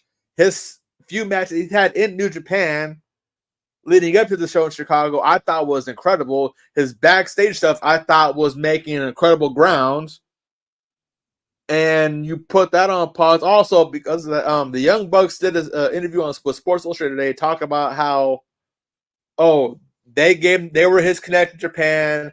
They showed him the ropes on what to do and some other stuff. And in my opinion, that killed all of his steam. Again, I feel like let the man be his own man. Now, again, prior to the Wembley stuff whenever that happened with Punk, I was fucking with AEW because of one line that he said. I got the baddest bitch in the locker room. Ride with that. Again, I haven't seen her. I haven't really. Was she? Is she hurt? Yeah, I don't know. Is she expecting? Like, I don't know. I haven't seen Anna Jay in a while. And again, like that could again. I'm gonna spitball real quick. Jack Perry, Anna Jay versus Juice Robinson and Tony Storm. That could have been money for a whole calendar year, damn near. Because Jack's starting to feel himself. And Juice got it on the mic like that. Or even them as a tag team. That would have been perfect because they said, hey, I got Tony. He got Anna. We're living good. Tony, again, it's not hard. He wants his imprint. He want to be the reason why these guys are you know what I'm saying? Now, in the spot that they're in, so to speak. You know what I'm saying? And unfortunately, Tony Khan's imprint is he let CM Punk walk away. He let Jade Cargill walk away. He didn't do anything about the infamous brawl out. He decided to air the footage of Punk essentially Big Bro and Jack Perry in hopes that would make Jack a babyface or whatever, make him a megastar.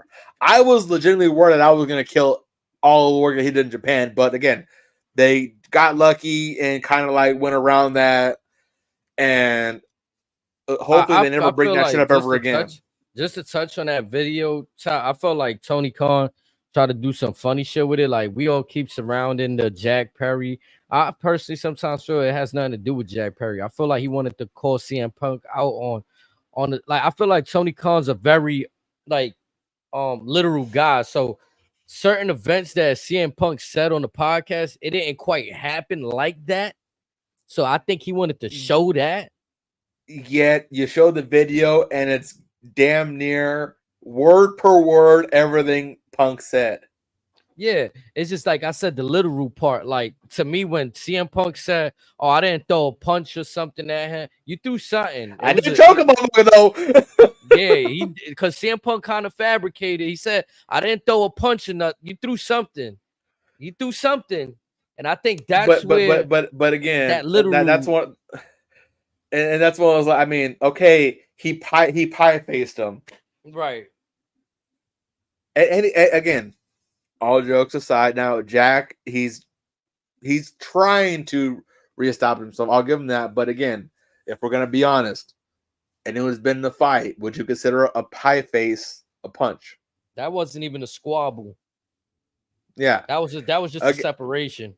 That was just and again, had Samoa Joe not have been there, Tony Khan would have been sitting there while Punk's got him in a guillotine, and Punk saying, "Fire me, motherfucker! I already quit." Which again, again, we spoke about it. Draymond Green, Jordan Poole. We've seen worse, and that was more than one occasions covered by TMZ and everybody. And we seen who stood and who went. In the NFL every year, how many times during training camp alone do we hear of fights between teams in their own locker rooms?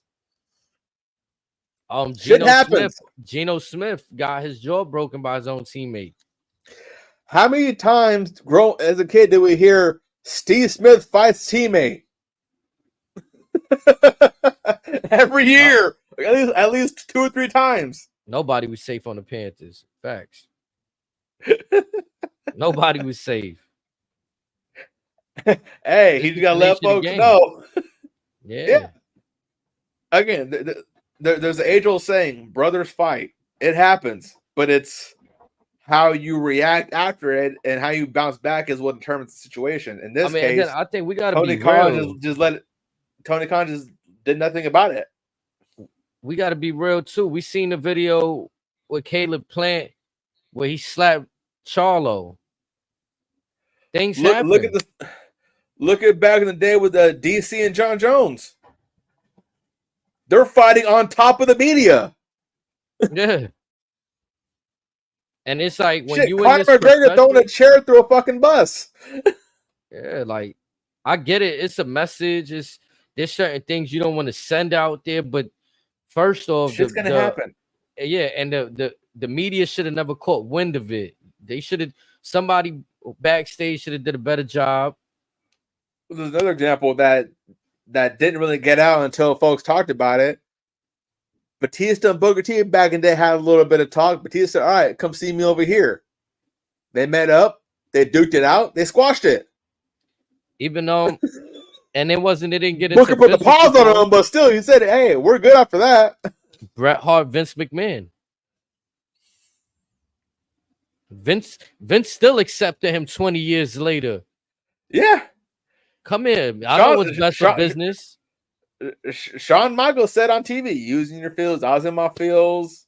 Are we good now?" But you can still hear me, right? Because I know I flicked this up. You can still hear me? All right. But to do what Tony Khan did, I feared for my life in the 30 years that I've been to wrestling. That's what you put on TV. And he said he went to ECW shows as a kid. This is what's crazier. He used to go to ECW shows and those crowds weren't wild. Just type in New Jack ECW. I'll leave it at that. Like type it, look up Tommy Dreamer and Raven Sandman, Abdullah. Like, come on. Like, again, you're scared over that because somebody yelled at you. And mind you, as kids, we usually think that wrestling is real. So imagine going to a bloodbath ECW event as a kid. You're going to be like seeing people wearing the crimson mask getting put through flaming tables, falling 40 feet. Crazy. What was it? That mass transit incident where New Jack, I guess, stabbed a dude in that scaffold match that was underage. Yeah. Oh, yep. Crazy. Shit. Jeff Hardy was in the WWE at the age of 16. He lied about his age and got his ass about Scott Hall. Excuse me, Razor Ramon. Yep. And that's just the Shit, it don't shit's make gonna things right, happen. but yeah, it's gonna happen. Tempers That's are gonna, again. It's just like any other sport. Shit's gonna happen. It's just you gotta divide the business from the personal. If stuff is actually shaping to be a personal beef, instead of down saying, "Hey, I'm paying you guys to do this and this. If you guys can't get along, all right, what can we do to make some money out of this at least?" Vince was a mastermind at that. That's Tony's problem. He, to me, in my opinion, he doesn't stand on business. Like Vince He's wasn't afraid scared. of confrontation. Yeah, Vince wasn't scared to suspend the top superstar for anything. Vince, Vern Gagne, Jim Hurd, anybody.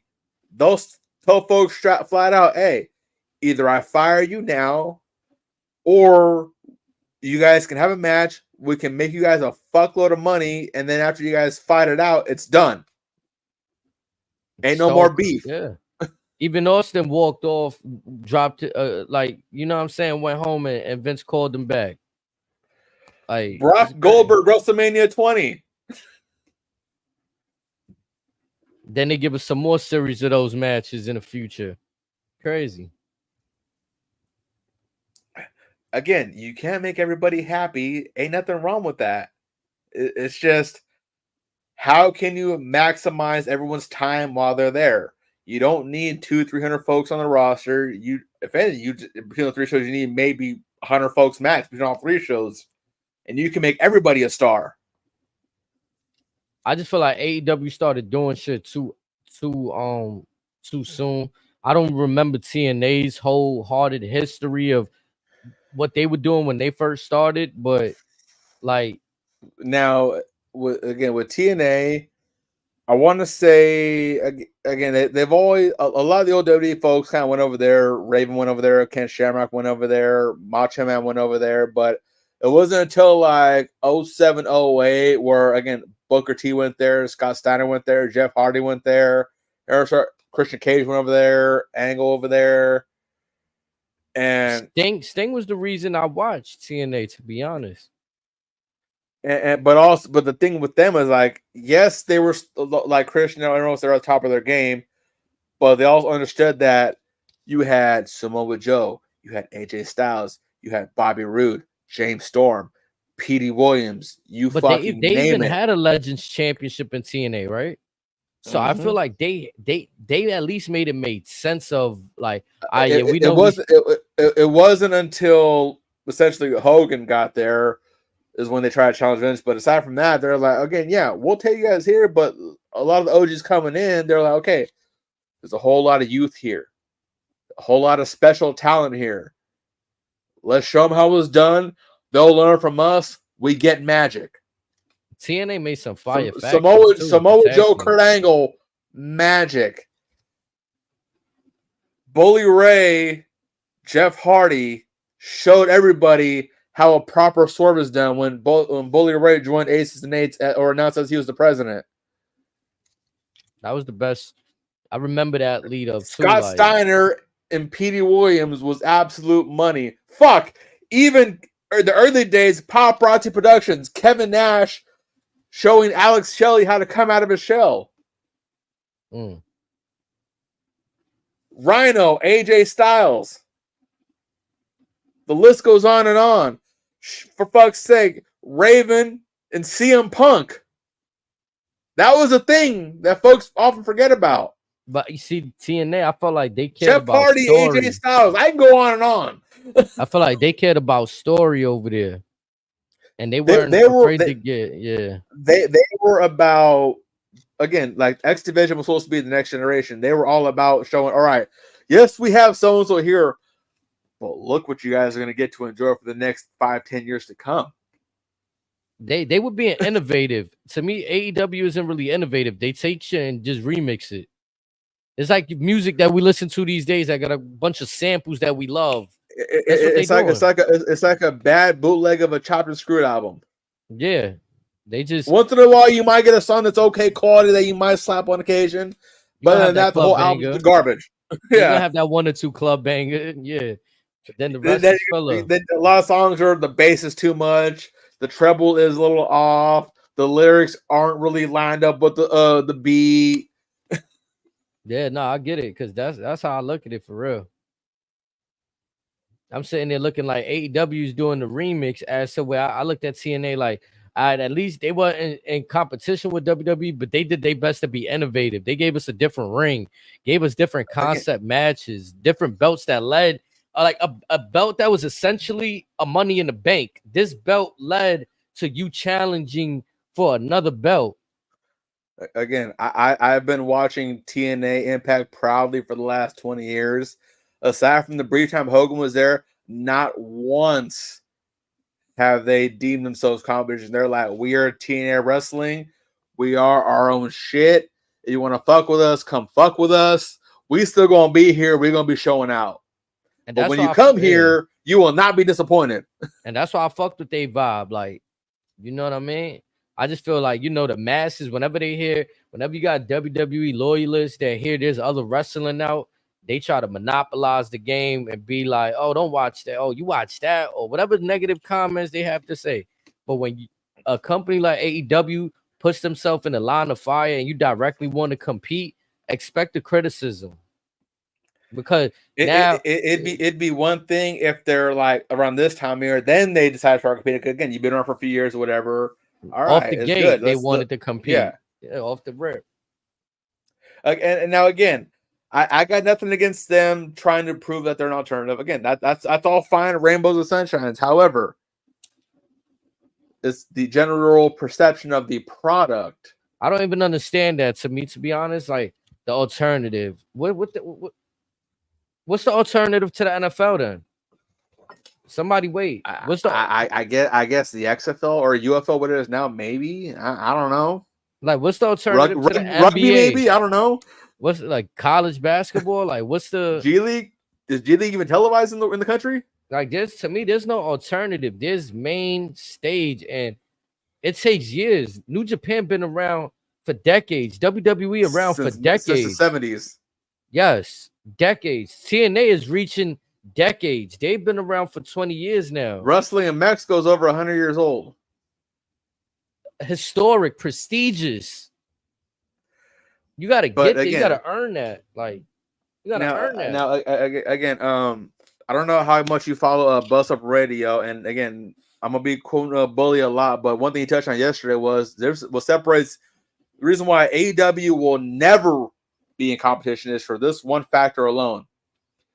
WWE, time and time again, whether it's all of Vince's bullshit, whether it's the pandemic or whatever, they have proven that some way, shape, or form, they will find a way to weather the storm.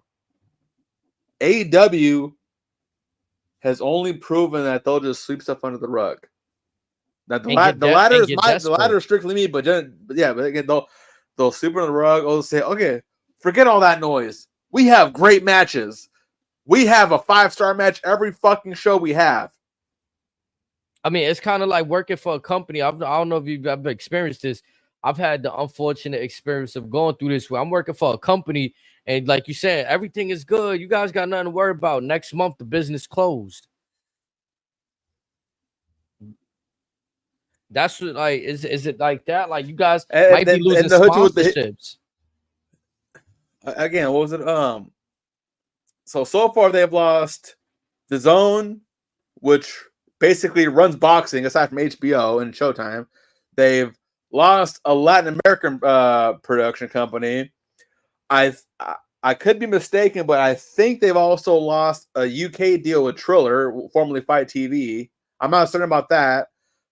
And on top of that, Warner Brothers just announced what they got coming up for the next few years. Not a peep out of AEW. Should we be alarmed by that? Possibly, because I think AEW is only on Warner Television until proven otherwise until October of this year. That's right around the corner. And then again, October this year, ironically, is the 5th anniversary of Dynamite, with them being on TV. What happens to the TNT and CBS championships? if they have to move networks, do these remain prestigious? Do like I'm more concerned as what happens to the AEW as a brand at that point. Fuck the titles, like they lose their stock massively. I feel like ever since Cody Rhodes left, you don't see no reality TV shows from them. No, like and now that part is suspect speculation, but also it's like again, folks that were very key personas in establishing said identity have since gone. You're the guy that had the brand on his back in Maxwell Jacob Friedman. Who knows? He could be back this weekend. He could be back later in time. Who knows? But again though, it's like, who do we want to see him with at this point? Does he finally get that lick with Strickland immediately off the comeback? Like we said, they had that backstage. Even then, it's again, like I said, you have again, you have the obvious MJF Joe, MJF Swerve. I don't want to see MJF and Samoa Joe no more. But again, that's an example. But aside from that, and maybe Wardlow, do you even want to see MJF versus Adam Cole right now? No. Or ever? No. So again, say MJF comes back. You have Ospreay, maybe Okada. Nothing else. See, I don't want him in matches where he gotta be a wrestler. I enjoy his wrestling style as is. But this is AEW. We're gonna be forced to see it, so we might need to at least analyze how we're gonna perceive it when the time comes. That's just Tony Khan being Tony Khan. Is it gonna make sense? Probably not. Fuck, for all we know, we could get fucking Hangman versus MJF again. I feel like MJF's character doesn't. I don't need to see him prove he's the best wrestler. It's like it's kind of like Ric Flair, right? Like, would you want to see Ric Flair in a high octane match versus like a Ricochet? No, but with that being said, is it now in MJF's best interest to write out his contract and just let it expire? Yeah. So when he does ultimately jump ship, which is very plausible, I'm not saying it's certain because again, Tony could pay him and he could decide, you know what, I'm gonna just take his money and fuck it, whatever. We don't know. It's MJF. He can do whatever the fuck he wants. But again, I feel like more and more people are starting to believe that it is in his best interest to just write out the contract.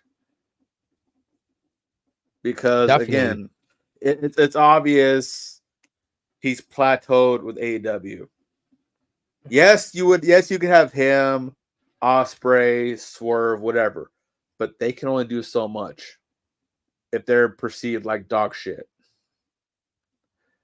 Much like I said when AEW signed Okada, Mercedes, Ospreay, and Copeland.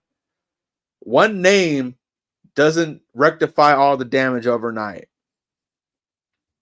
Whether he wants to believe it or not, Tony Khan has become Vincent Kennedy McMahon. He gets guys for the sake of getting guys just so nobody else can have them. Yeah, a monopoly. That's what I feel like he wants to be, the only wrestling in town. Only difference in this case is Vince or WWE, they're publicly traded. They're getting money regardless from sponsors or whatever. All of this essentially is all out of Tony Khan's pocket and what money he gets from Warner Brothers Discovery and whatever. Yeah, assuming he's even making a profit. Yeah, whatever individual deals he can broker. Because for all we know, all this could entirely be funded and sourced by Tony Khan and his father's money. For all we know, that whatever money or whatever is could be just Shad Khan breaking even. We don't know.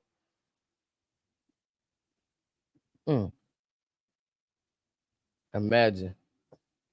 Well, and you gotta that's the sad reality of it. Yeah, you gotta expect that in the first few years of business, but it's like there's no trajectory in sense of it. It doesn't seem like they're going up anytime soon. So now, did the pandemic halt their progress? Yes. However, if you take the pandemic out of the equation and whatever we saw was the plan regardless, was it even worth it? Or was AEW better off being a monthly or quarterly pay-per-view gig, much like how TNA was the first year they were in business? Because what folks may not realize is that TNA, they just did pay-per-views long before they got on TV.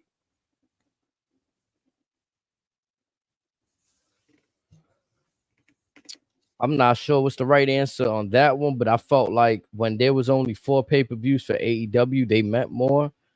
Especially the builds to the pay-per-views, especially the main event matches, everything felt special. Now that I feel like some of the pay-per-views, since they're still new, they just still adding. So like some of these pay-per-views are the first time. It's the inaugural pay-per-view. It's the first time we're seeing this, so it's kind of, it feels like, okay, what's the theme behind this pay-per-view? What's the point? And again, now Tony Khan, we all know he can build one hell of a pay-per-view card. I'm not taking that against him. My questions are, once you get the card lined up, how do we get there? Where do we go from here?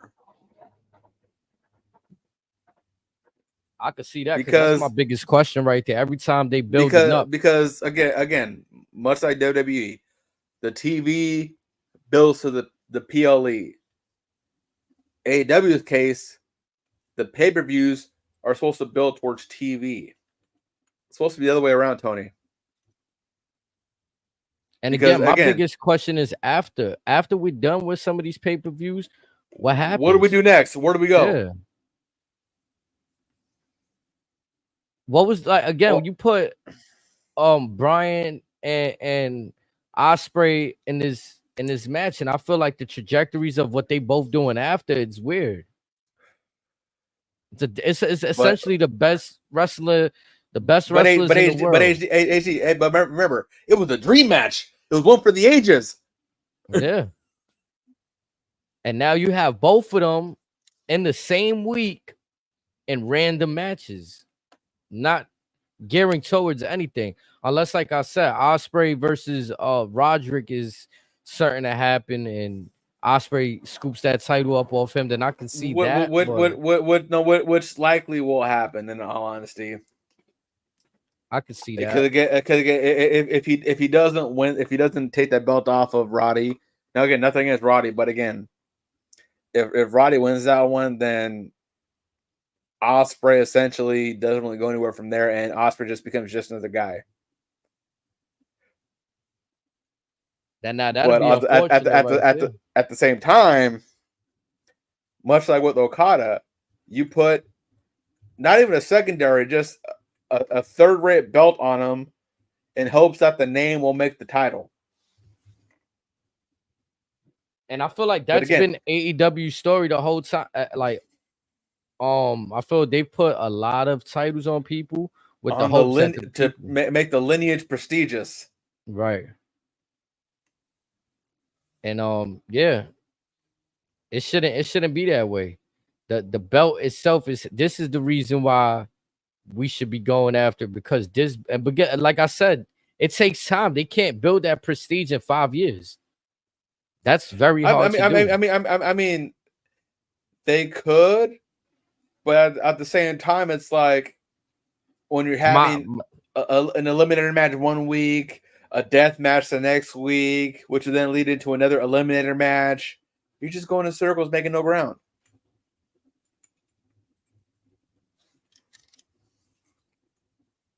Shout out to Moolah in the chat. I see you out there, Moolah. Cheers to you. Cheers to Big J as well. Hell yeah, man. Shout out to my brother Big J having me on the podcast earlier. Shout out to Moolah. I see you out there, man. Shout out to Razor in the building with me for another one. And we're going to be on tomorrow, most likely, if the good man permits it. We'll be back tomorrow with another one, y'all. We're going to be here with another one. We got, aside from AEW, Friday, got SmackDown out of Jeddah, Saudi. And then on Monday, just throw this in there real quick. Gunther defeated Jay through a little curve in my what I wanted to happen. But now it's going to be interesting to see what does happen. Is it though? No, you've been calling Gunther. You've been calling Gunther all the way. But for me, I wanted to see the more Tama kept going further in the tournament. I wanted to see Jay and Tama. No. What it is, you want to see in Jeddah that. Yeah. Man, he got me with that. I'm telling you. I'm telling you guys, don't sleep on the bad boy Tama Tonga. Like I said it from the moment they signed him, y'all in for a treat. And him versus Randy, like I said it on this show, that match you do not want to miss. That will be one for the ages. If they let them do their thing. Man, it's gonna be interesting to see, because in my mind, the way it plays out, I see interference, but then I also see Randy overcoming interference just this one time. But then it's like Tama hasn't been losing. He hasn't. So do we see his first loss on Friday? You know, it's a lot of again. These are things that at the same time on all this, like, do you really want to sacrifice Tama Tonga to Gunter? Just let that sink in for a minute. Do you really want to see that? That's why Gunther winning changed my whole playbook. Like, I'm like, all right, I could really see now Randy versus Gunther. But now, what do you do with the bloodline? No bloodline, or does bloodline come and interfere in Randy's match and cost him against Gunther? Nothing. Nathan, like I said, penetration. Randy coming back. Well, I see you out there. This is the time where we get to see if the WWE can have a successful PLEs, much like the old NXT's takeovers. But as far as this, can they succeed without the bloodline? Because that's, in my opinion, that's going to play a big role into how long they let Roman Reigns enjoy his vacation. I can see that. You think we get a bloodline appearance from Roman sooner than later? I know we spoke about this before, but do you think we get it soon? I know I seen Cody. I don't remember which. It might have been busted open, but he's talking about comfortability as champion. To me, Cody doesn't sound too comfortable as. So on the bus, he covered a lot of topics. Now, some of them, they were very predictable answers, but one thing that I found rather fascinating was he kind of wants like an old school style manager. With the exception of, again, take Heyman out of the equation, and for shits and giggles, take Cornette out of the situation. Who could possibly fill that role, male or female? Arn, Double A. Now he got to tone. He got to tone down what he was doing in AEW. Hey, no! Fuck that! No! Let him bust the piece out one time. Let him bust the piece out one time. Man, yo, Cody's reaction when he said that. Oh. I'm telling you. Nah, I think that dynamic I'm not gonna lie, like that whole night. I'm gonna continue to say it too. A big part of what I enjoyed in Cody, his run in AEW, was the Nightmare Factory. Double A, Arn Anderson, having his wife by his side, polishing up MJF, the feud with the chairman. You know? Now, if he didn't have his recent drama, and if he wasn't so tied with AEW, me personally, I would have loved to see Ric Flair as his manager for this reason and this reason alone.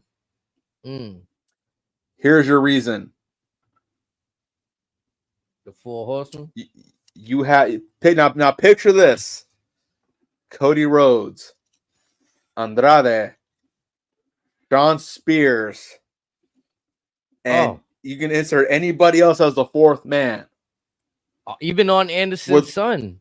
Why send him have him in NXT for a few months and But just think that could have been a modern day or you could for shits and giggles throw Randy in there for shits and giggles. That could have been that could happen later on in the future, whatever. If Rick can stay out of trouble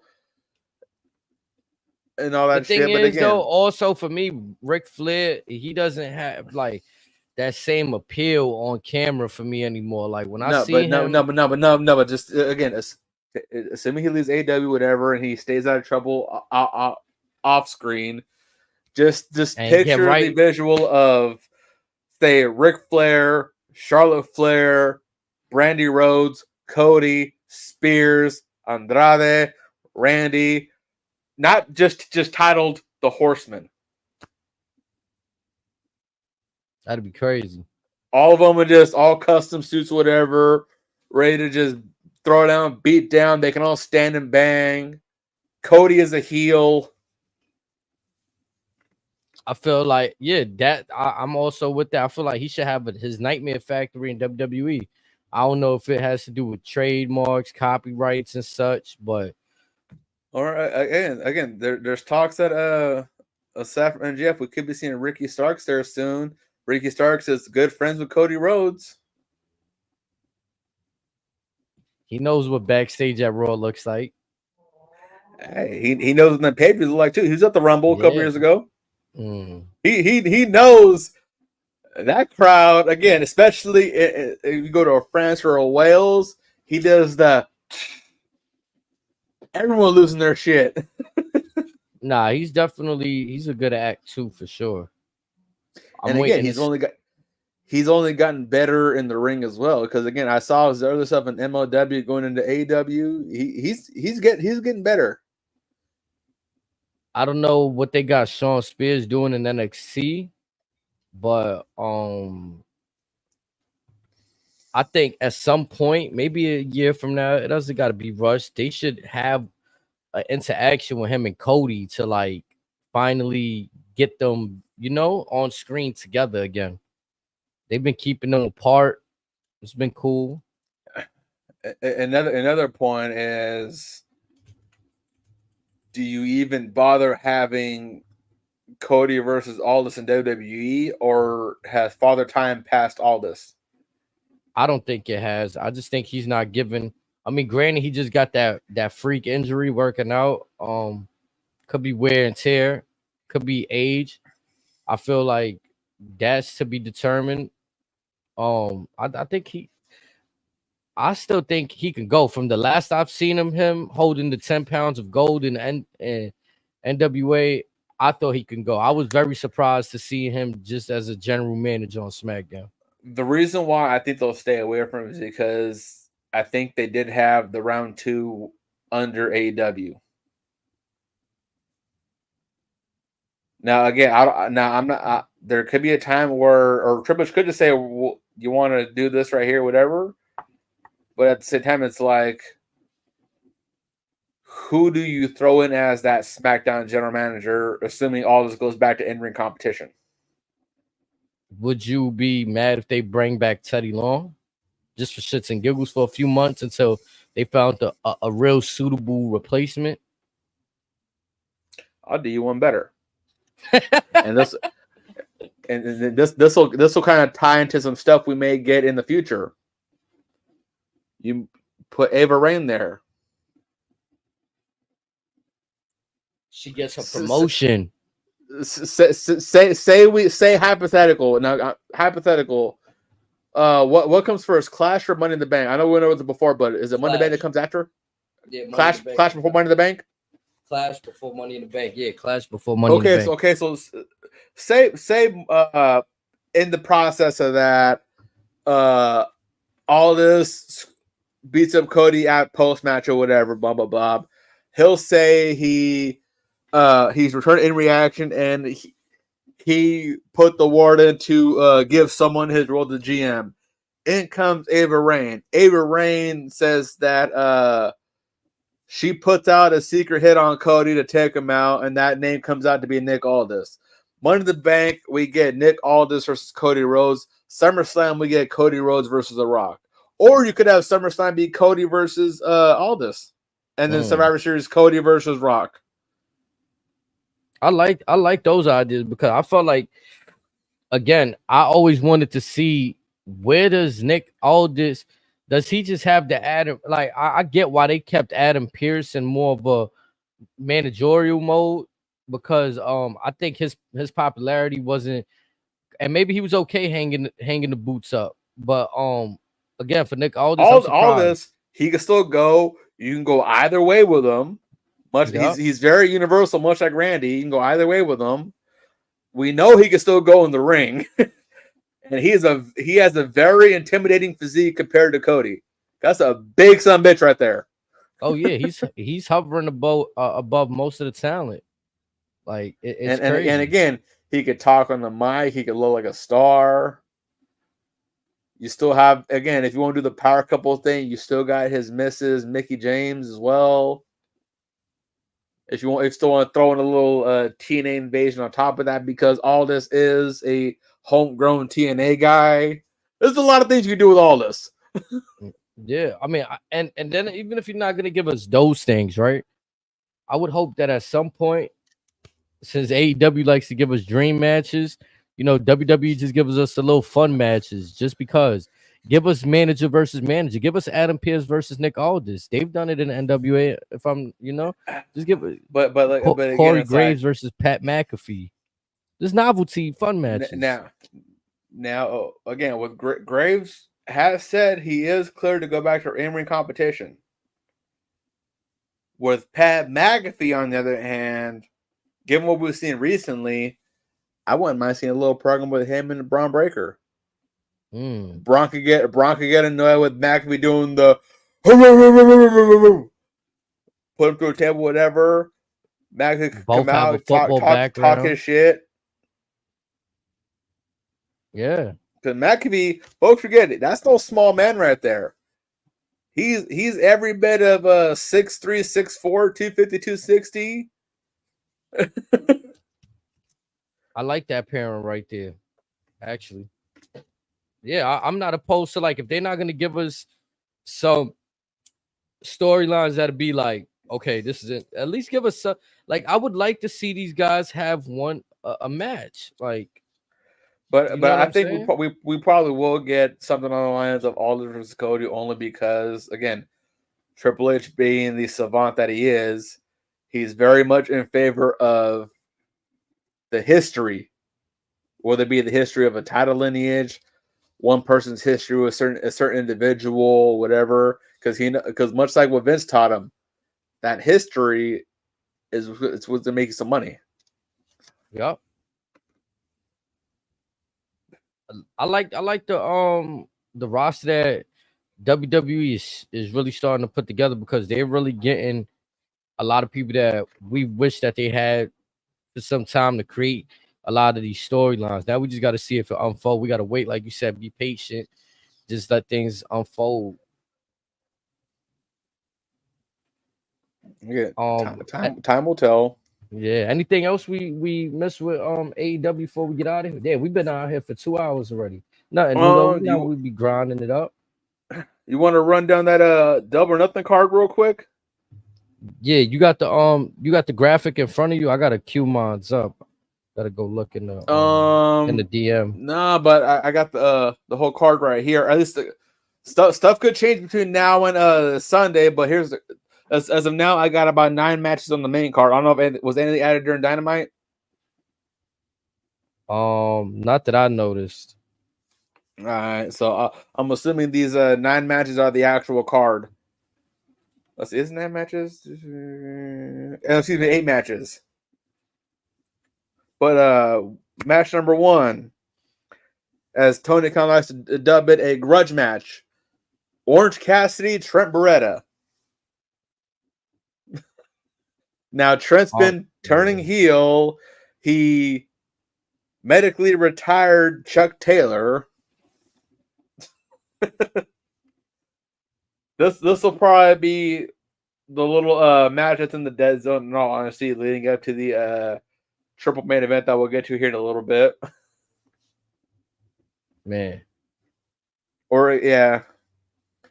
Next match, the eliminator match for the IWGP World Heavyweight Championship. Konosuke Takeshita versus Jon Moxley.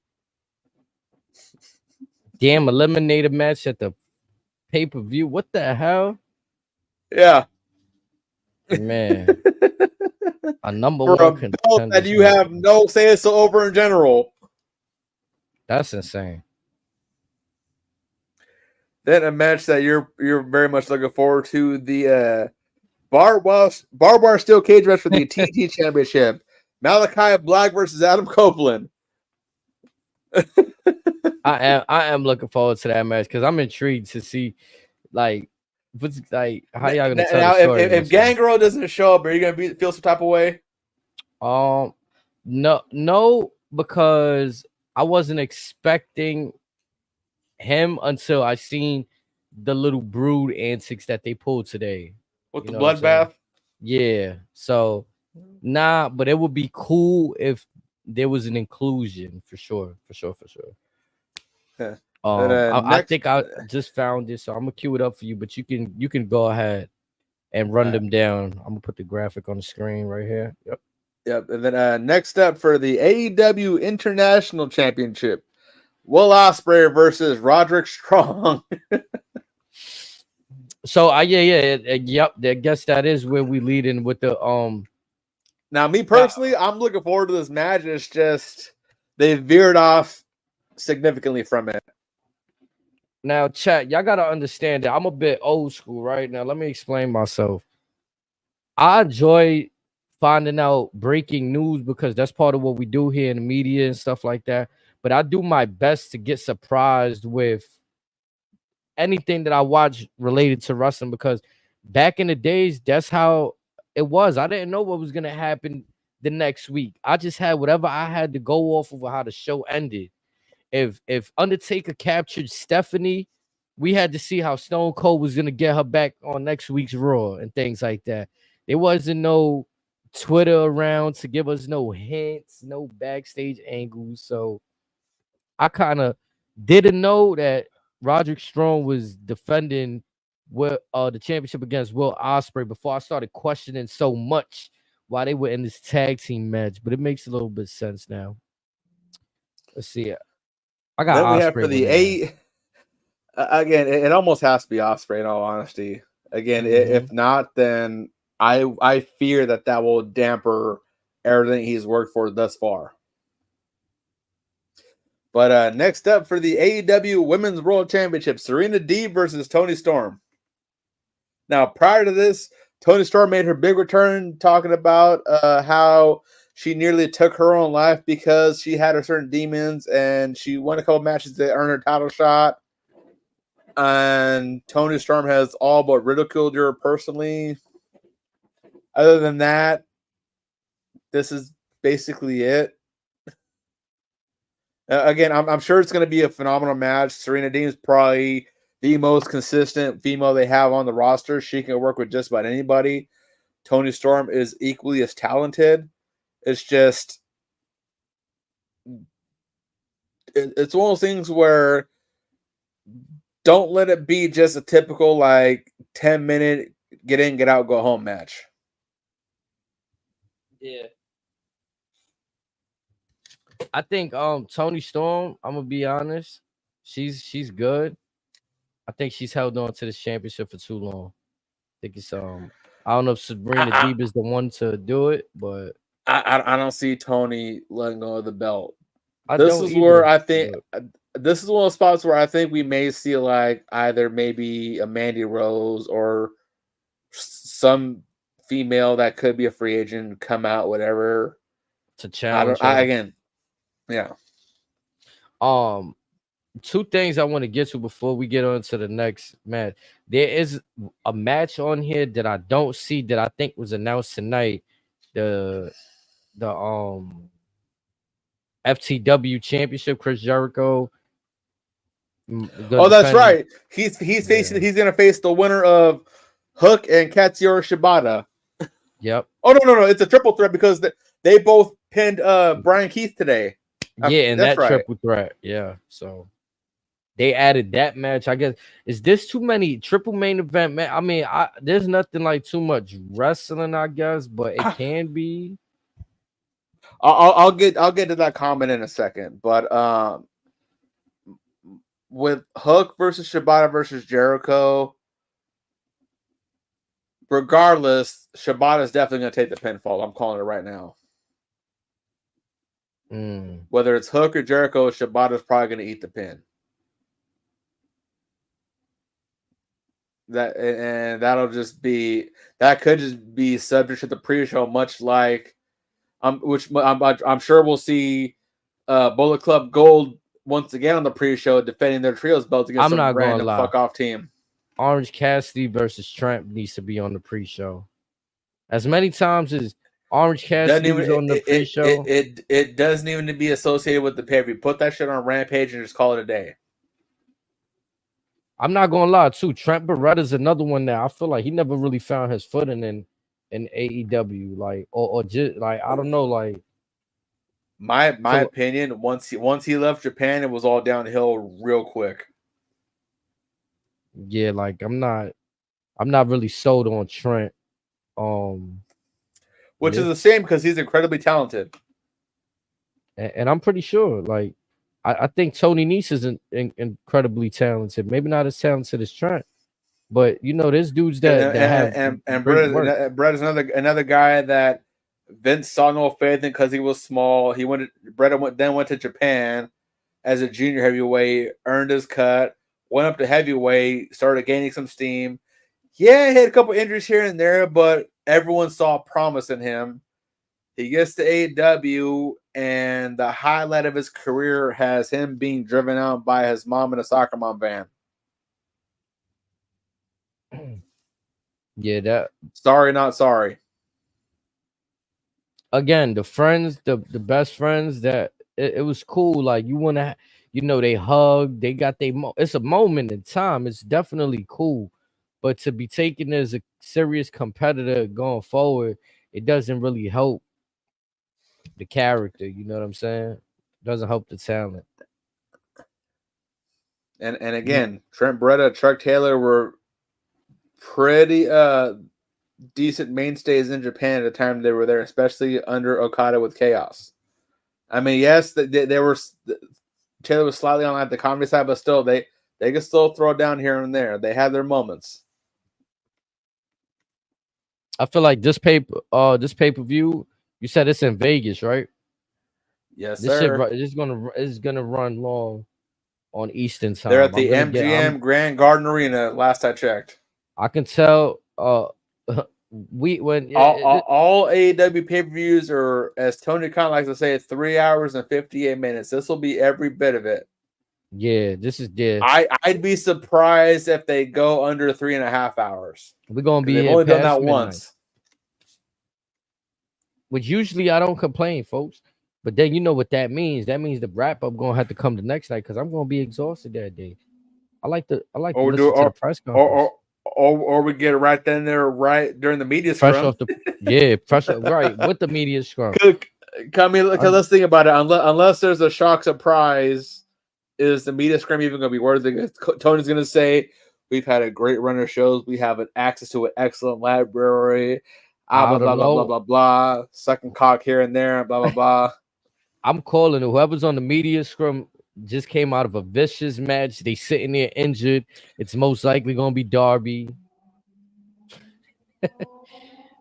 Oh, so actually, let's get into that. So the next match will be Anarchy in the Arena, representing Team AEW, FTR, the American Dragon, and Disciplinary Committee Chairman Bryan Danielson, and the man that feels no pain, Darby Allin, versus the Elite, consisting of the EVPs, the Young Bucks, Jungle Jackoff himself, and the Rainmaker, Kazuchika Okada. Ain't no way in hell the team of FTR, Danielson, and Darby's going to win. I'm not gonna lie. This is giving me DIY war games vibes. Like, just like I feel like I'm gonna get like I don't know. Like, it's just I don't know how I What do feel you about bet we this. see another exploding super kick again from Matt Jackson? Man, off the Have little shoes, fireworks on the off off the the Dior. shoes, off some thumbtacks. I don't know. We're definitely gonna see all that shit. Yeah, Anarchy in the Arena. We unfortunately we're gonna see Darby do some crazy shit that's gonna make us all go, "What the fuck are you thinking?" Yeah. Again, though, I'm gonna say I don't like this booking. The match might come out fire. I'm thinking health. I'm thinking long term longevity. Not even that. It's just again, there's other guys you could have fit that would have been better suited for the specific match of EVPs versus Team AEW. I mean, yeah, if you go on that route in terms of booking, who you got? Who would you replace then? Immediately, you put your fucking world champion in this match. You Mm. put your world champion in there. You put FTR getting because of the Bucks, whatever. But again, you put let's see, probably Ricky Starks and Swerve. You take out Danielson and Darby. Would you have put Samoa Joe in there? Honestly, I would have put Samoa Joe in place of Jack Perry or Okada, honestly. Only because of the fact that because again, if you have the world champion on one side, you got the guy who just lost the world title, who essentially was, in theory of my story earlier, denied the rematch. That way you keep some type of prestige on the world title. See, now you know what's my problem with matches like this and pay-per-views. Me personally, I never like seeing a main title, like even like the Elite, right? They got the tag team belts, and Okada And whatever has, belt Okada has. yeah. So you got 3 champions in this one Anarchy in the Arena match. Now, granted, you guys got these rest of the belts to, but like we don't really give a fuck about the international championship. The TNT championship might not mean nothing in a few months if y'all off TNT and TBS. You know what I'm saying? Like, what are you gonna do there? The IWGP World Heavyweight Eliminator is not even an actual championship match, so you playing face right there with the just the name value of the championship. Yeah, you got 2 women's championships on the line, and you got the women's world and the TBS.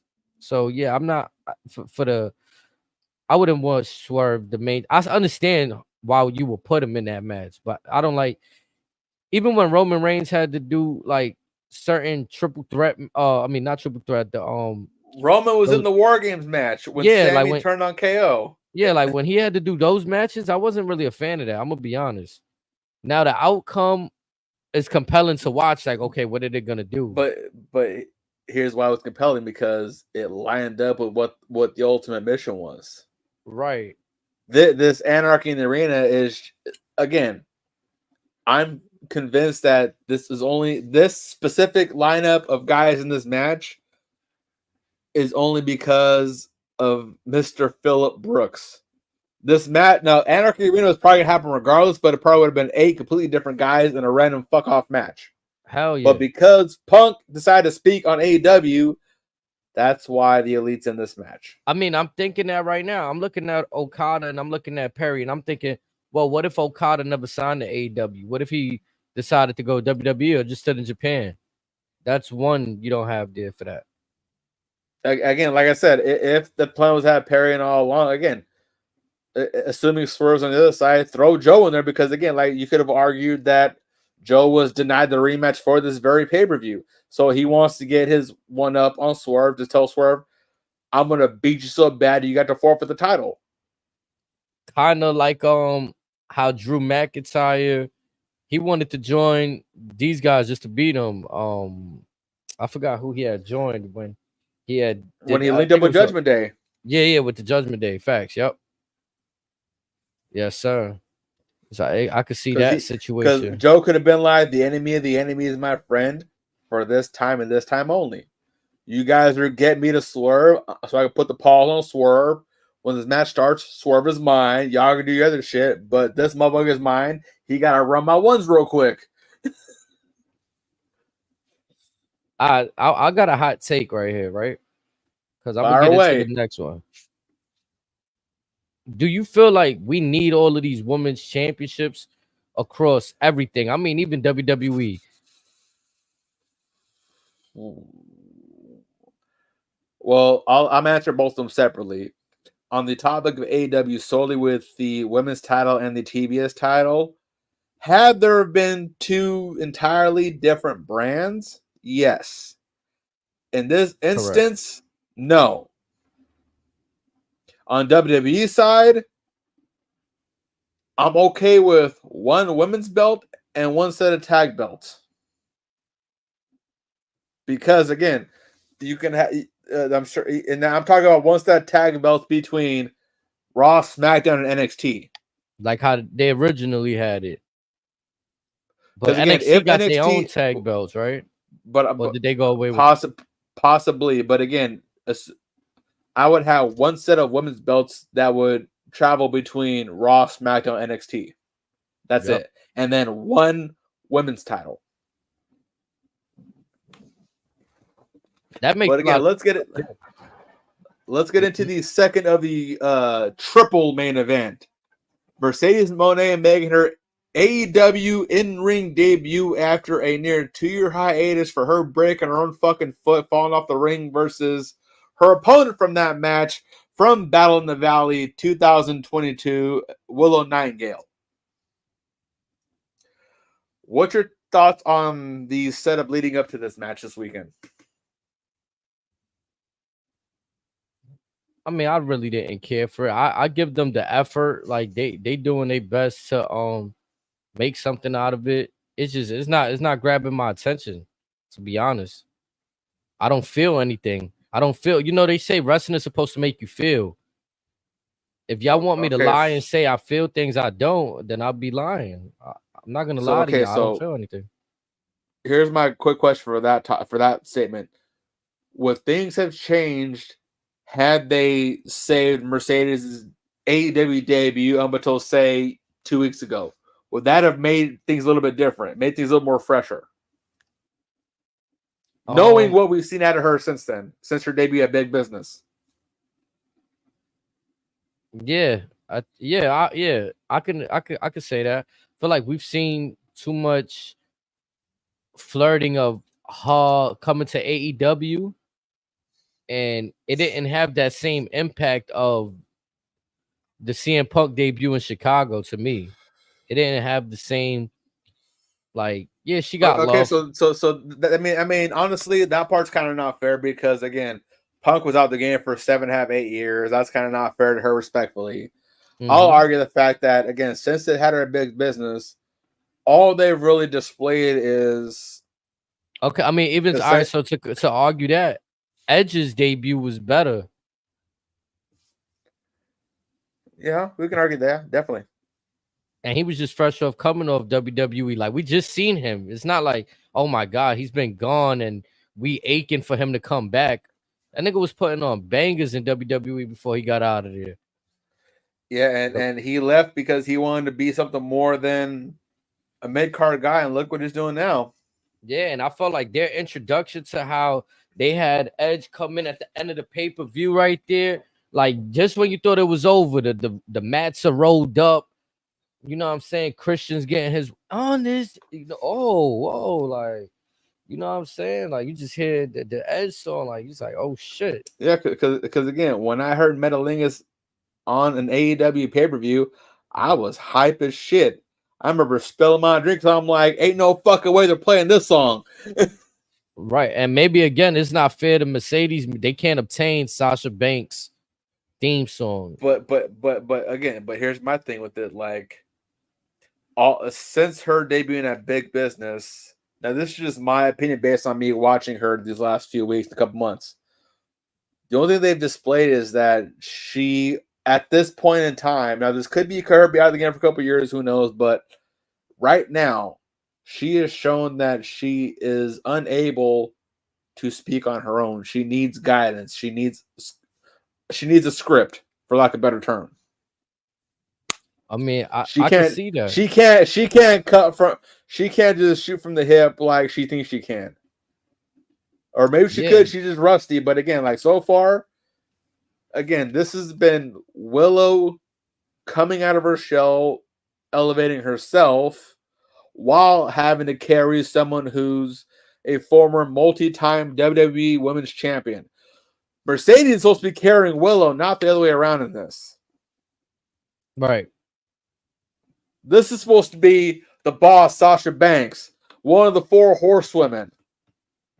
Everyone thought that she was above Charlotte, above Becky, above Bayley. I'm going to tell you right now, she's probably number 4 on that list based on what we've seen so far. I mean, I think a lot of it has to do with the fan base, and this is just from me looking in. I see, even at the post media scrum, they told Willow Nightingale winning the TBS championship. Do you feel like that's the homegrown championship? Like, you know what I'm saying? Like the AEW Women's World Championship, that's the one that everybody else wins, but the homegrown talent has been winning the TBS. Now, I did like her promo when she touched on the purpose of this championship is to commemorate the history of professional wrestling being on TBS, then becoming Superstation. Because before Ted Turner kind of came more in the fold, TBS has had wrestling on their TV station for almost 60 years. Right. Yes, there was a gap in like post WCW and all that, but before then, it's not like TBS, it's something brand spanking new to them. No. Again, for the historians, that's where you wanted to be. That's where Georgia Champ Wrestling was. That's where old WCW was beforehand. That was the channel that Vince desperately wanted to get. That's what he really he wanted them from that for his global monopoly to start.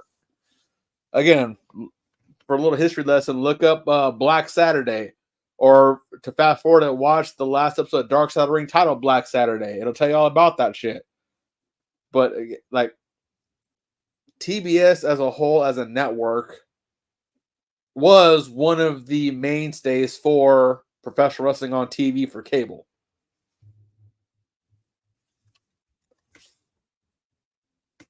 But again, like, I mean, honestly, like, it's unfortunate. Actually, no. I could see a world where Willow wins. I could also see a world where they just put her on Mercedes. Unfortunately, I think they'll probably put the belt on Mercedes only because they can say they're 1-1. I mean, yeah, and if you want to give her massive heat, then that's gonna give it to her. I feel like. But here's the caveat. I don't think it'll be heat. They'll be like it'll be more whatever. like a bad reaction, no reaction kind of thing. You feel like, yeah, which is unfair to both of them. Honestly, again, to essentially do damage control for this match, it's probably best that this match opens the show. I mean, and I'm gonna be honest, I don't know for other people, but for me, like seeing all this time pass by and then seeing Naomi come back home to WWE, like even whatever she's doing, she just lost in the first round of the Queen of Ring tournament, but she just fought against Bayley 2 weeks ago for the she's being put in good spots, good matches, and she's reestablishing herself. Yes, Mercedes Moné. I don't know. No, and that's the kicker. We as fans, we're used to seeing Sasha Banks. For those outside of the WWE bubble, we've only seen less than 5 matches of Mercedes Moné, whether it be on New Japan, whether it be on Stardom or whatever. Actually, I don't think she did a match for Stardom yet. But still, less than 5 matches as Mercedes Moné. And those matches weren't the best, which further raises my concerns of everything that we saw was that all Dusty Rhodes and Triple H? How much of this was organically her? Nothing against her ability, because she's still very young in the game. But from what we are accustomed to, was that all the Dusty and reality Hunter? the reality is this is Sasha Banks, just watered down. I don't see anything different. She didn't go under a character transformation. What, dialed up Sasha Banks just the what she thinks is a little bit again, like, during her brief time before NXT, I'm not certain what her moniker was or whatever. It wasn't Sasha Banks, but again, could this could possibly be her reverting back to old habits that WWE told her to kick, that very well likely could not. I mean, obviously they're not working, but again, it's obvious she needs help. There's plenty of guys there who could help her get back to where she was and everything. But again, it comes down to her utilizing those connects. It comes down to Tony cracked it up saying, "Hey, Mercedes, go talk to JR, go talk to Taz. They'll get you right." yeah, unfortunately, like for me, what I'm digesting from Mercedes Moné is like that character's attempting to be Sasha Banks, but more hated, as to where like Sasha Banks, just off the nature of the character, was a natural heel. Like she thought she was better than everybody. She was the boss. But because Monet can't call herself the boss anymore, it's just like instead of the boss ranks, it says Monet. CEO. CEO. Yeah, like it's just it doesn't hit the same. It doesn't. You could tell it's just like a remix. It's a remix. As to where Drew McIntyre, when he left WWE, he became Drew Mac. Well, he was Drew Galloway. Well, yeah, like you was, know what I'm saying. Again, which is his birth name, which is also his name, but also back to Mercedes. Did you know that on her CEO theme that's her rapping over the song? I'll be honest, I didn't even listen. You may want to give it a listen, for better or worse. Man, like there's certain people that left and transformed. Cody Rhodes, Drew, Bobby Lashley. She's a remix of herself from WWE. Even Jake Hager, as much as we may not love it, he was a whole new person in AEW. Purple hat, just tall motherfucker, badass. Like, did he go to TNA or no? I don't remember. But even with the reinventions, look at Matt Hardy with the Broken Universe, now back in TNA.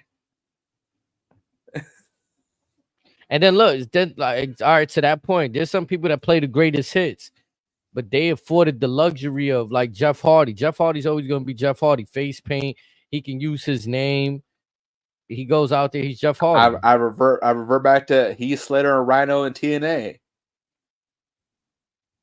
They was over there working it, and it's crazy because they did good work in WWE too, and they was over to just carry it over. If it ain't work, don't or if it ain't broke, don't fix it. But also, it's like I think again with Mercedes, again, I got nothing against her wanting to better herself to prove otherwise. But also, it's like there are such a thing as omens. Yes, she technically hurt herself in that match under New Japan or whatever, but her matches prior to that weren't the greatest to begin with. I'm sorry, her promos were absolute. That's another thing dog that's shit. weird. She I don't know if you caught them, whatever. She had this very unauthentic accent for whatever reason in a couple of her promos that sounded like she was trying to be Paris Hilton for a minute. Yeah, and this is what this is at a height when her and Naomi left. We loved them, right? We cheering for them. Now she reverts to being back a heel, but not the same heel that we knew and loved as Sasha Banks. You're doing something like you said, maybe going to bad habits, wanting to do things that it's kind of not working. Yeah. When we see the finished product, it's a bootlegged, not remixed, a bootlegged Sasha Banks. Yeah, I'll give you that because at least the remix Sasha Banks had Snoop on the track, right? Like, and Snoop went back to WWE. So what did that tell you? yeah. But before we get our blood pressures up, let's go to the final match in the card. Again, I think the Anarchy in the Ring will be the main event, but the marquee match between Christian Cage and Swerve Strickland for the AEW World Heavyweight Championship. I think if you want to piss on Swerve's championship reign even more, you let Christian Cage win. That might start a riot, to be honest. Prince Nana turns on Swerve Strickland. You trying to start a riot in Vegas? Yeah. At least we'll talk I about mean, it. now again, I'm all here for it, to be honest, because again, that'd be some funny shit to watch on TV. But again, if we're gonna keep it 100, it's like it'll be some fun. There's definitely be some shenanigans. It'll probably go about 45, 50 minutes. Swerve will survive Christian Cage and the Patriarch, and yeah, it's good. It's just gonna be man. And we'll probably see the winner of Willow and Mercedes at the scrum. We'll see Swerve at the scrum, and then we'll probably see the EVPs and the Elite crash the scrum, and those will be the three folks. We may see Tony if she retains. I doubt it. Maybe will, What's but the if chances? What's the chances though that Christian Cage wins this? if they do, I'll Venmo you $50. I will hand you $50 if Christian Cage wins that match. Essentially, I will pay for your pay-per-view. You know what's? I gotta look at something. I gotta look at everybody who's held the AEW championship, which has only been what 4 or 5 people that held it. Let's see: Jericho, Kenny, Hangman, Punk, MJF, Joe. Am I missing anybody? No, I believe not. Yeah. Again, if you count Swerve, but that's 7. But again, I don't think I'm missing anybody. You said Moxley, right? Yeah. So we got a mixture of some AEW homegrown talent and obvious fresh off WWE. Here's the kicker. I can make the argument that there's only been technically one homegrown. I can see that. In it. Yeah. Omega, that's a New Japan product. Right. Swerve, he's a product of the Indies. Joe, product of the Indies. Mox, product of WWE. That's where he really got famous. Let's just be honest. Oh no! I'm missing one. Your boy Hangman, but again, product of Ring of Honor. I really thought you mentioned him. That's crazy. Forget. No. So that's about 8 champions. Eight champions in 5 years. Which again, 5 years. Which again, ain't nothing wrong with that, because again, you want the prestige of the title, but at the same time, it's like, given how certain talent has been perceived and presented, you're really giving nobody any leeway to be considered a formidable opponent for the championship. Do you feel Christian Cage is a top tier legend name? Like this, like 2 years ago, I would have said yes beyond a shadow of a doubt. When he was on that run where he held the Impact belt, and was it? No. He was still still team champion, whatever. He was still doing the shit, whatever. But again, 2 years ago, when him and MJF were the only heels in AEW, I would have said beyond a shadow of a doubt, yes, Christian would have been a top tier guy. For an one Omega, point about he was in AEW that he had like 3 belts, right, or 2. He had the Impact belt, and he had something from that AEW. might have been just before he signed, I think. Okay. Or right as he signed, maybe a month after he signed, whatever. It was very early in his tenure there, but yeah. But fast forward to now, Because I'm wondering, will Christian Cage beat him? The whole I'll be so and so's father for you. That's kind of run its course, or it seems like it's running its course. Will he be the most high-profile name to challenge and lose in recent memory? Christian? Yeah. Because I feel like every high-profile name has been winning. Here's the thing. Well, let's see. Jericho won the earliest. Cody never won it, and he was high-profile then. But we know why I feel like he did that was self-inflicted with him. Oh, I missed another champion. Punk. I thought you mentioned Punk. I didn't say Punk. Okay, yeah. I in my head I was counting Punk, so yeah. So 9 champions. But still, so again, I mean, the only guy you argue that was high profile at the time that challenged for it were Punk and Jericho that won it. I felt like Samoa Joe. Technically, Mox. I feel like Samoa Joe defeating MJF surprised me. Joe, I feel like they put it on him only because again Max desperately needed time off. Okay. Other than if MJF was actually healthy, Joe wouldn't have won.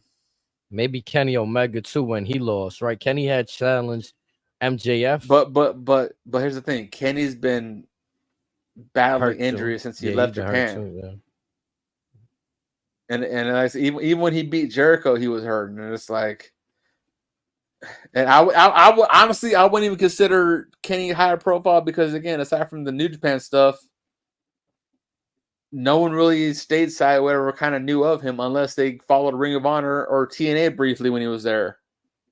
That's why to me this like I wouldn't put it past AEW really giving the belt to Christian and letting him go crazy again. And sadly, I think it would be more entertaining. If Swerve loses to Christian, not only will I hand you, fuck it, I may send your ass a whole bill. Fuck it.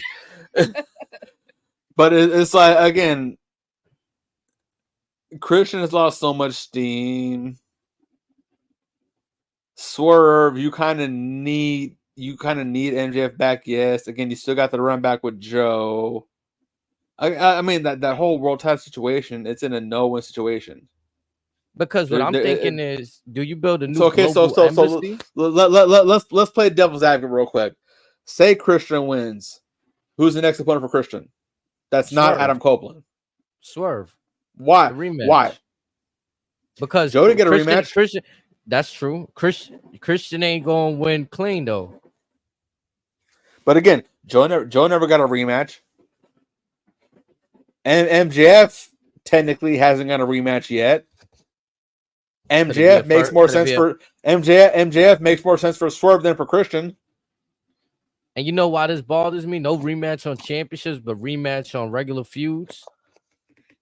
Like you said, that we need to see Adam Page and Swerve 3 times. I wouldn't mind seeing Swerve win the belt for a second time. I'm almost certain Moxley or Omega didn't get rematches when they lost their belts.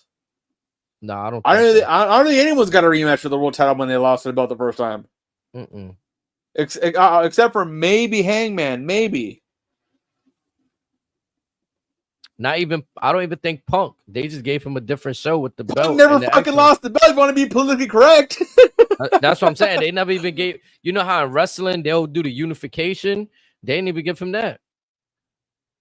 Like I never lost my belt. Punk was never even. I don't even think he was stripped of the belt. Nah, he was able to walk out with the. He even defended that belt that he remember, the one with the X on it. Oh no! Didn't he? No, that's when I think MJF beat him on that one. So he might have defended that one. Maybe.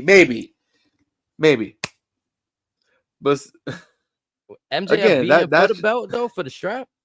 Don't quote me on it. Don't quote me on it. He had beat him in a regular match. It was not. Well, it was it the dog collar or the regular match?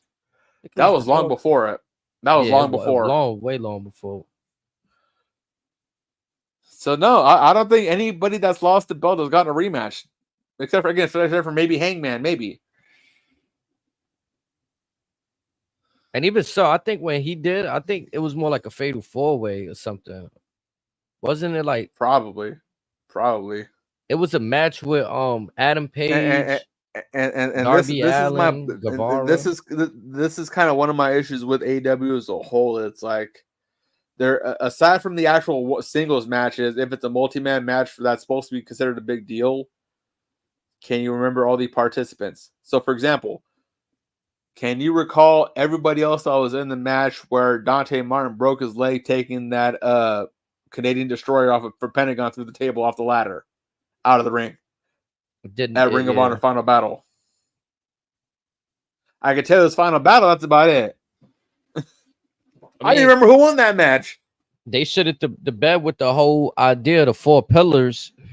Like, I guess that was supposed to be their identity, the 4 pillars thing. You should have never called them that day one. You don't decide who your fucking pillars are. The people decide who the pillars are. Because after these 5 years, if you're gonna ask me who your 4 pillars are, it would be MJF, it would be John Moxley, it would be Ricky Starks, and Samoa Joe. Now you can argue that maybe Swerve could be in it recently, but again, those 4 guys were your consistent guys. Not Sammy Guevara, not Darby Allin, not fucking Jungle Boy. Oh, they definitely forced that on us because a lot of those guys, there was no need for it. With the exception of, I want to say, Adam Hangman and Sammy Guevara. Darby Allin was just finding his footing in terms of the storylines, and Jungle Boy was Jungle Boy. Jungle Boy got in was because of his late father, God rest Luke Perry's soul, but because he's a kid who happened to live in Los Angeles that the Young Bucks just happened to stumble across on. They saw the last name. All right, we can make some money off it because we saw a couple of his daddy's movies. I can see that, and there's nothing wrong with that. Like, I had to some people get in because they know people. I think he's talented. He there's far worse people that has made it. I mean, shit. Stephen Mel was damn good in WWE for a little bit. Bad Bunny's damn impressive. Pat McAfee's damn impressive. Logan Paul's fucking remarkable so far from what we've seen. Yeah, he's insane. Ain't nothing wrong with celebrities wrestling in WWE. It's just at least have faith in organic continuity. You know, it's funny that you say to Logan Paul. You say you watched the Cody interview on Busted Open.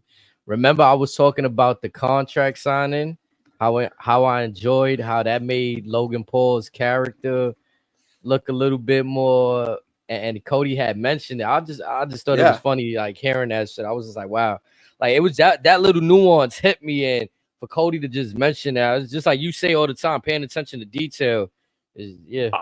I'll go one step further. Did you happen to watch that whole interview by chance? Nah, I only caught bits and okay, so did you happen to catch the part? I don't know if I sent you or not, but there was a portion to where, again, we all saw that infamous moment to where Rock and Cody had that moment after the Rumble when Cody went after the Rumble, whatever, and we're gonna go into Rock versus Roman. Cody found out about that the morning he was gonna win the Rumble. Yeah. Just the amount of professionalism and composure one would have to go say, hey, yeah, you're going to win the Rumble, but guess tomorrow you're going to tell Rocky you can have your spot. Excuse me? And still put on that performance point to Roman after winning the Rumble. Yeah. And then fast forward to what we get at Mania 40, and I put this tweet out. For that, knowing that and what we ended up with, which brought me back to Cody going back forward, Meltzer leading into the original All In. Cody Rhodes is the picture perfect definition of hold my beer. Meltzer says, oh, anybody that's not a WWE, they can never put 10,000 asses in the seats. Cody said, hold my beer. Yeah. Triple H and whoever else, and maybe even Vince for that matter, tells Cody, yes, you're going to go win the Rumble back-to-back years, but we're going to give your spot to The Rock. Hold my beer. He pulled that made me more of a fan of Cody than ever before. Yeah. What he did on that SmackDown episode was crazy. Cause it's like so subtle too. Like he just walked away after he got out the ring, he just looked so hurt. And that moment changed everything. He had his body language was very somber. And again, and even he knew, I got to get my ass to work. I got to get in the lab real quick. And then fast forward to what we got now. Rock wanted to dub it the Cody Crybaby movement. Again, that's just one man, as they say, nut up or shut up. That it is what it is. He said, all right, you want to do some? All right, bet that. What's happening? Yeah, that was a crazy pivot. It gave me vibes of the Yes movement back at 30. Exactly. Because again, the people wanted again. Now, don't get me wrong. Had Cody not won the Rumble, whatever the case may be, had they just backed off from the story and that wasn't even in conversation for WrestleMania 40, whatever, Rock Rumble would have been just fine. But because the fans wanted the run back, the fans said, no, Cody should have won at 39. Cody put the work in, as they say, dropped his nuts on the table, saying, no, it's going to be me. I'm not going to lie to you. That was a most exciting time in wrestling for me as a fan. It also reminded me of Cody's little moniker when he was in AEW, where it was "do the work." I don't know if you saw that on his old weight belts. It would just be "do the work." Definitely a fire setup. I feel like. Go ahead. Go ahead. No, I was just gonna say that I feel like The Rock, what he brings to the table, he's such a professional too that he was able to pivot everything that was going on and turn it into what we saw, which was fucking magnificent. Again, just the constant professional. He's been the game is in his blood. Again, he could sense that shit from like 300 miles away, and he knows. Again, much like with the Yes Movement, much like with Kofi Mania, much like when Eddie beat his addictions and beat Brock at No Way Out here in California and retained at Mania 20. It's just one of those, like even Triple H says time and time again, the audience, the crowd, they will tell you everything you need to know. You just got to open your ears and listen. The pivot sometimes is the best thing. Like I was personally getting tired of seeing The Rock come out and his gym tank top with the Brahma Bull on it, just do it. You know, the Adidas tracksuit pants. Hey, he was rocking Under Armour recently, not Adidas. Yeah, he got to deal Under Armour. We got to get the branding right. You know what I'm saying? He was with the UA. He had the UA tracksuit out, and it was cool. Like, all right, Rocky, I got you, big dog. I wear a size 11 sneaker. Send them. You know what I mean? It was like 7 years of that. It was great to see a change. You know what I'm saying? Great to see the final boss. Great to see another evolution. What was old, considered old, was now new again. And again, with this, again, it was refreshing. It was different. Now, knowing how creative he is in general, we've only scratched the surface with the final boss. Now, supposedly, again, there's been rumor that, again, that infamous handoff where Rock said, pull some out of his pocket. He said, you know what this is? Supposedly, that was him re-gifting him the same watch that he was given at WrestleMania. Some say otherwise. We may never know what was in that hand during that exchange. But aside from that, we're about to see, whether it's SummerSlam, whether at Survivor Series, we're going to see the final form of the final boss. And when it happens, now again, that could very likely be alongside Solo Sikoa and the Gorillas of Destiny. I don't think Jacob Fatu is going to be on that side of the fence just yet. In general, I think he'll be more on Roman's side with the Usos. But I'm here for it because if you compare this to the Star Wars movies, we've already saw Phantom Menace, we saw Attack of the Clones, we saw Revenge of the Sith, we've seen A New Hope, we've seen Empire Strikes Back, we've seen Return of the Jedi. Now we go into Episode 7, The Force Awakens. Stages. Yes, I'm letting my nerd show for a minute. Nah, it's stages, it's levels. So I'm definitely excited to see where the journey takes us.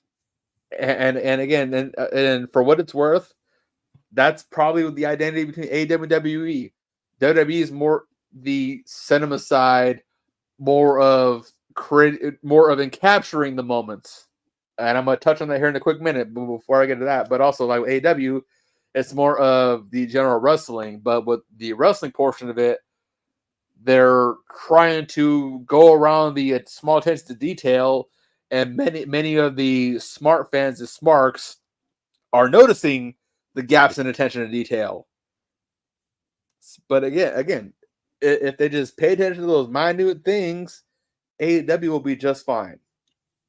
I'm gonna just be honest right now; they'll be just fine. It's just at least consider those details that you're missing and glancing by, and reanalyze, whether it be Tony Khan and the Bucks, whether it be Tony Khan and JR Taz, whatever. Just say, all right, if we tap into these small details that we're skipping, will they improve our product, or will we kind of level on and just stay like this?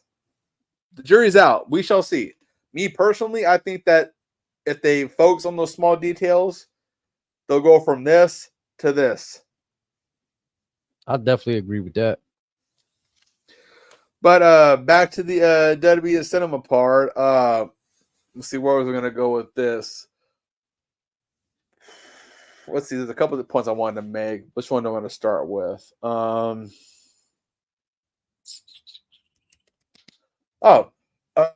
What is your honest to God opinion on the current hijackings of WWE's Twitter and their WhatsApp program featuring Mr. Uncle Howdy, allegedly?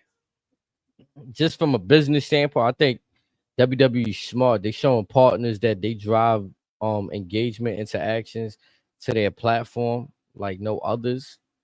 I don't see no other company doing that. Is it too soon that this mysterious character already has merch on WWE Shop? I say yes. I say it's too soon. Again, with the business of things, is it too soon? Yeah, but you want to have people with the merch ready to go, the pre-orders. You already, you know what I'm saying? We're in the business, like it's hard to keep things kayfabe. Like I feel like that's kind of why they put the business of Uncle Howdy out. Like they, but also it's not being billed as Uncle Howdy. I forget when it's out, but it's something Crow that they're kind of building the shirt. It's basically it's a digital Crow, something like that. But there's two different shirt designs, two different designs out right now. Me personally, I think it's a little bit too soon, only because again, we didn't do this with the White Rabbit vignettes, even though we all know who it was. Right. There's no reason to force it. Again, we know what's going on, really. Just let the vignettes play out. We're still gonna be along for the ride, and keep the merch on the side, whatever. It makes no difference. We don't need that right now.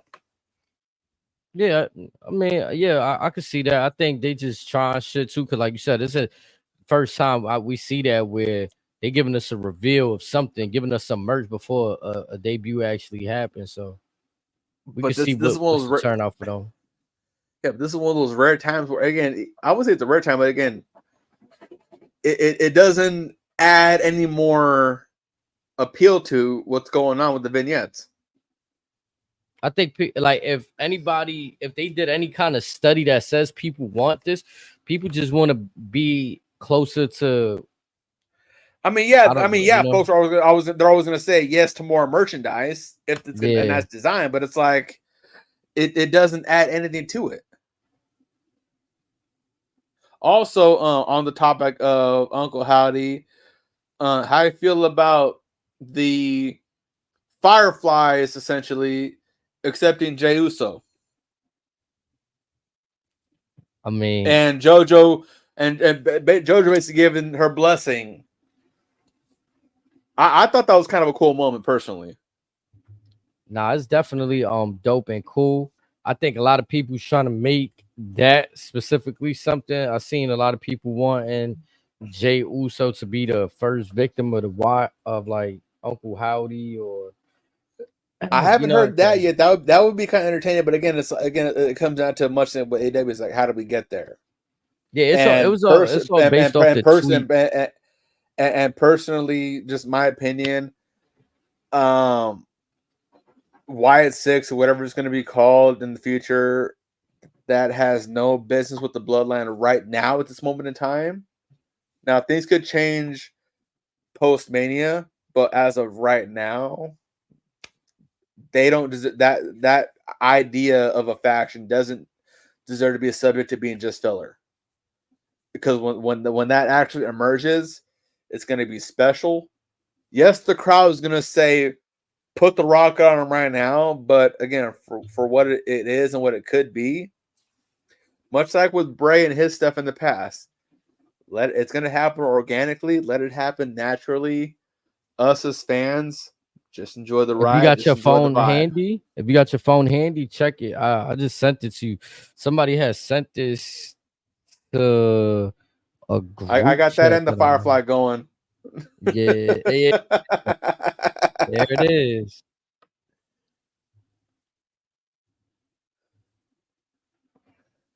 I had sent that is an interesting edit, I will admit. But also, I mean, I was never a big fan of the Usos having a joint Twitter. Because especially once they kind of broke apart finally, they're both using the same Twitter. I can see that. So I mean, I I was never on never board with that.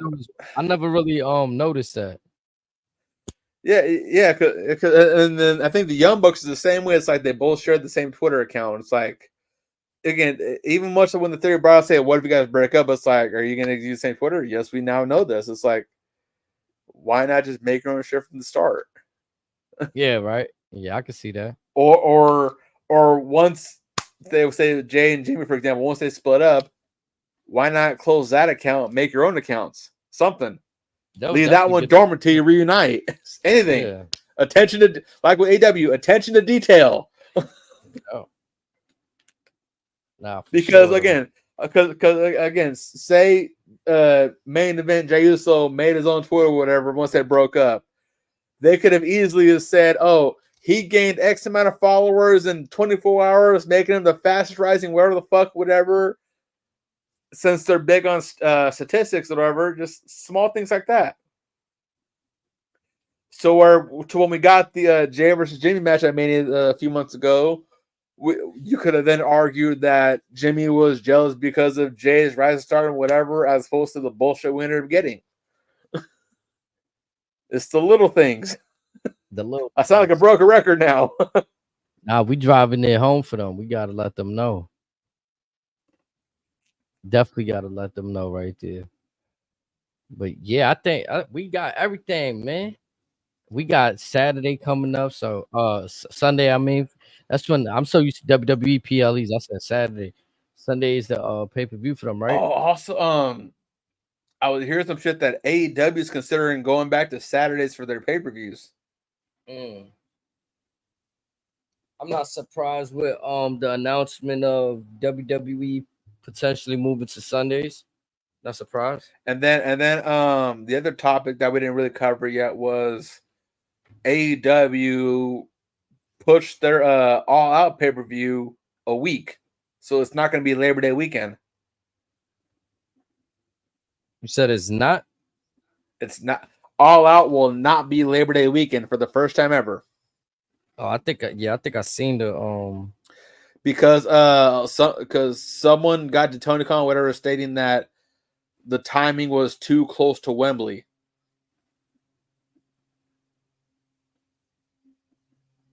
I mean, Yeah. I mean, me personally, I mean, yes.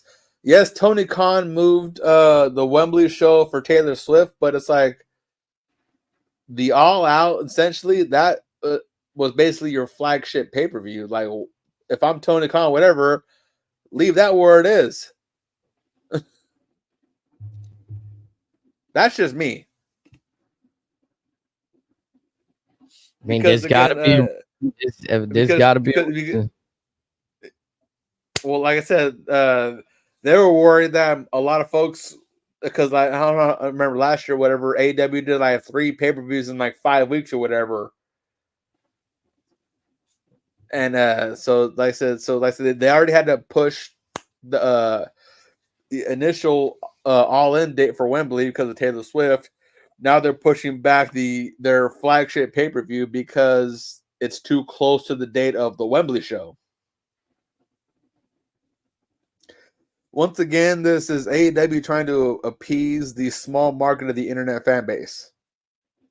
This would have been a perfect time for them to stick to their guns and say, no, this is we started Labor Day weekend with this pay-per-view.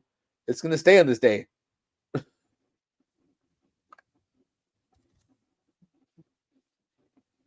Yeah, I mean, they should just stay sturdy on their guns. If they announced one weekend, I don't really recall any events just moving without. Did they give a reason behind? No reasoning. The only reason was because, like I said, the reason was the concern that the current date of September 1st was too close to the Wembley show. So I think it was like either the following week or 2 weeks after the Wembley show or something like that. So, and when's Wembley? Wembley, let's see.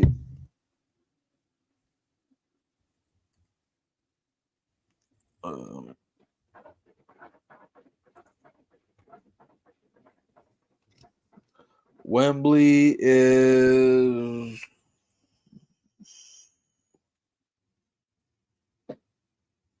August 25th. So yeah, All Out would have been the following weekend.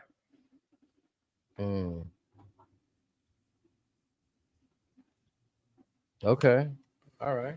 Yes, yeah. So yeah, literally would have been the following week. But again, it's like, I mean, my reason for Tony Khan should have stuck to his guns and just kept it on that day was he took massive pride in stating that they were the reason why there was wrestling Labor Day weekend. Which yeah. No identity. Going away from what y'all was, no ranking system, no Labor Day, no more honor, even though because I remember a couple years ago, Tony Khan felt top way when NXT was doing a show, I think Labor Day weekend as well, and Tony Khan's like, they're doing this because of us. We're the reason why there's wrestling Labor Day weekend. We're the reason this and this and this. Everyone wants to be like us. This was the perfect time to put your money where your mouth is.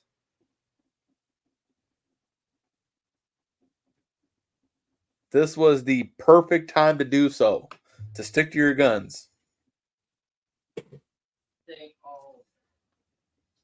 They seen how it went the first time, and that might be too much. Like it might be too much to travel, too much. A lot, I don't know what's the logistics behind it with talent, producers. But even if you don't use the same talent on both pay-per-views, I mean, there's other stuff to be accounted for. You know what I mean? So I don't know. It was. I don't think it was wise to have. Is All Out even in Chicago this year still? Yeah, it's still going to be in Chicago. They're just, instead of it being 1 week after All Out, it's going to be 2 weeks.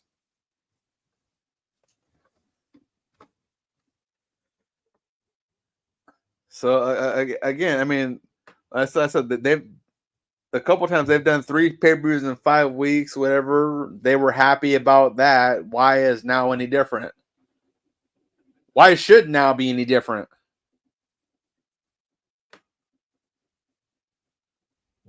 That's a good question.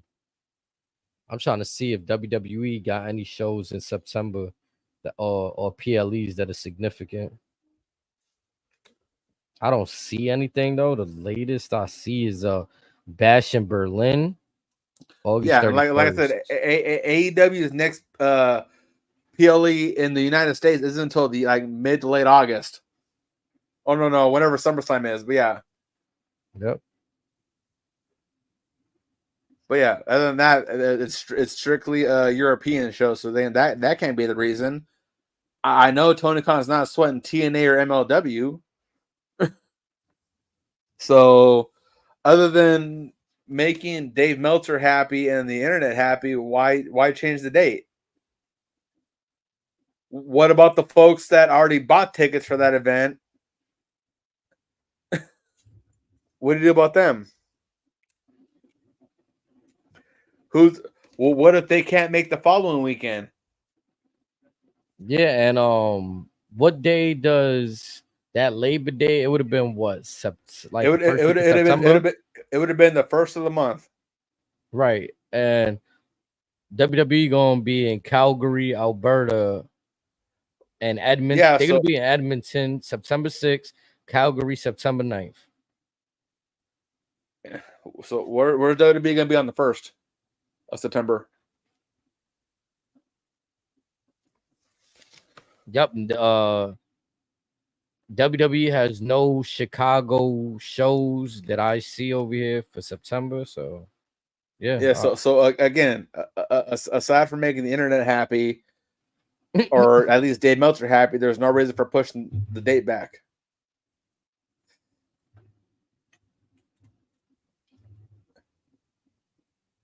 Nah, so, yeah, I mean, that may be something we got to keep our eyes on moving forward. Like again, like what is the actual reason behind this?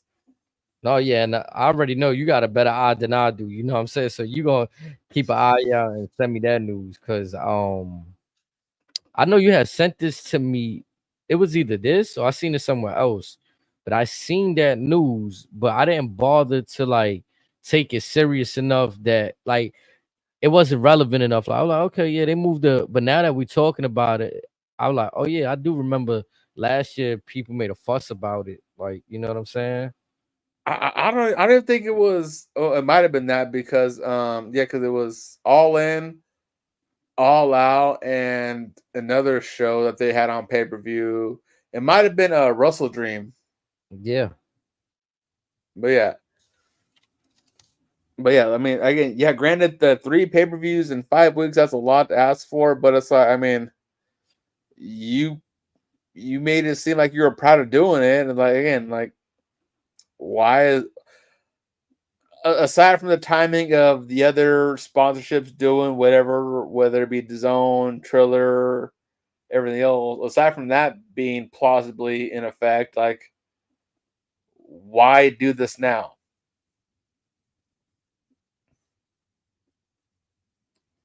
What are you concerned of that you're afraid of telling us? And at this point, you may as well just tell us.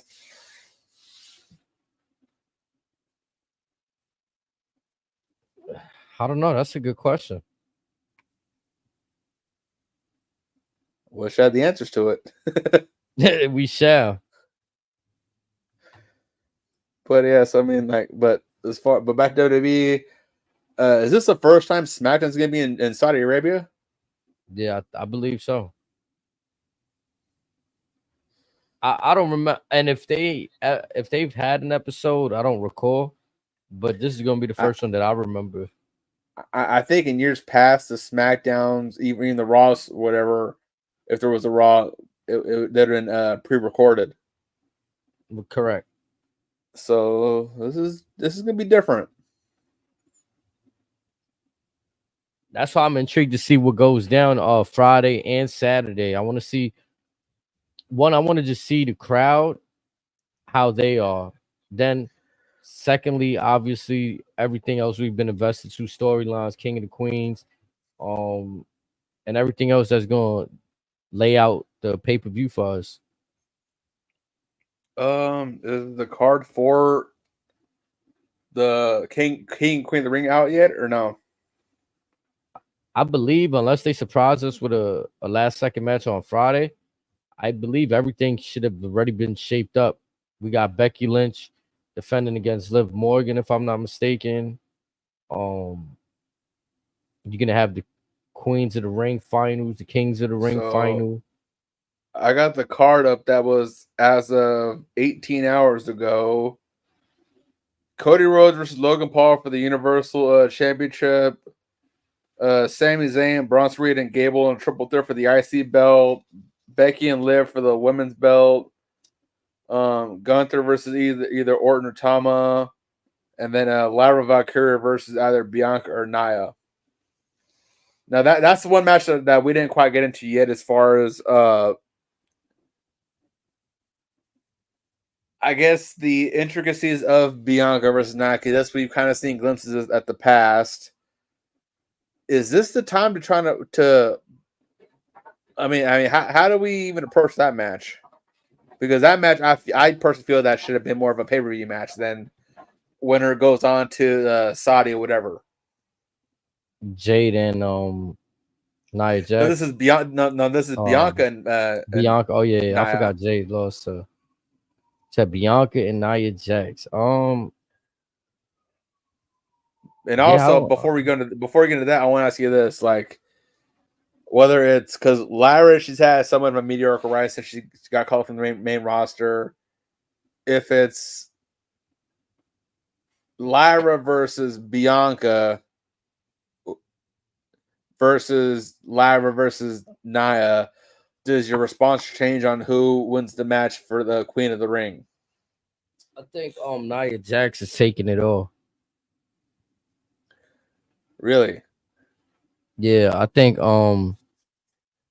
Bianca gets hit with the injury plague and story. She's been favoring that leg. I think Nia Jax goes to work on her. And if she goes against Lyria, I think Nia Jax is going to beat her.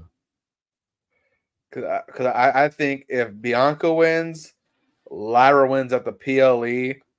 If Nia wins, then Nia wins it all.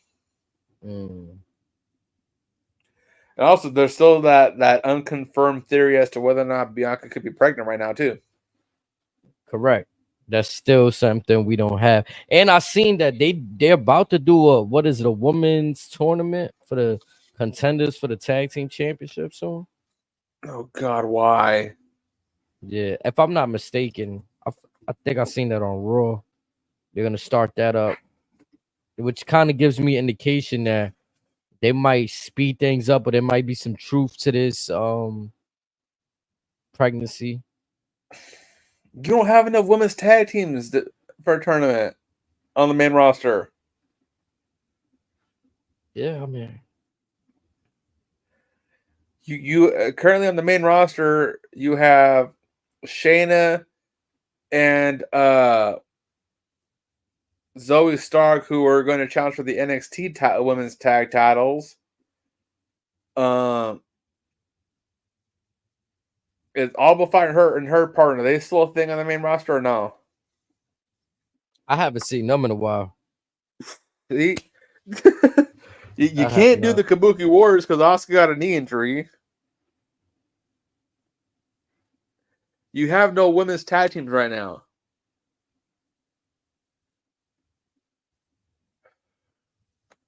Hunter, you're better than this. Come on now.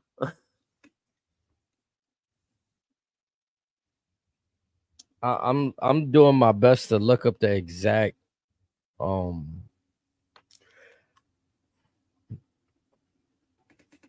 they don't have it on WWE.com. But I felt like I seen that on Raw nonetheless.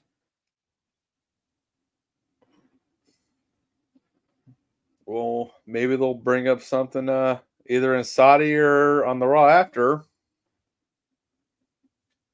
But as for the Saudi stuff, say Tama does advance. I know we've kind of like pitched this back and forth in the weeks leading up to this, but do we actually see the Samoan werewolf make his appearance finally? I don't think so. I'm not ruling it out, but I'm not holding my breath either. Yeah, I'm with you there. It can happen. Do I think so? Back-to-back PLEs. I don't know. Yeah, it could be a little bit too soon right now. Again, if he's not gonna pop up on a Raw or SmackDown, me personally, I think SummerSlam might make the most sense for two reasons. One, because again, his unconfirmed travel restrictions, if any, and again, SummerSlam is one of the big four, and then it's kind of like the next US based PLE.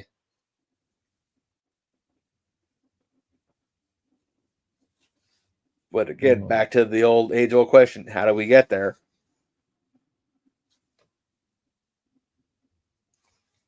That's the good age question right there. How do we get there? Because I mean, granted, yes, when he does appear, it's going to get a monster noise and all that. But again, how do we get there to maximize said reaction?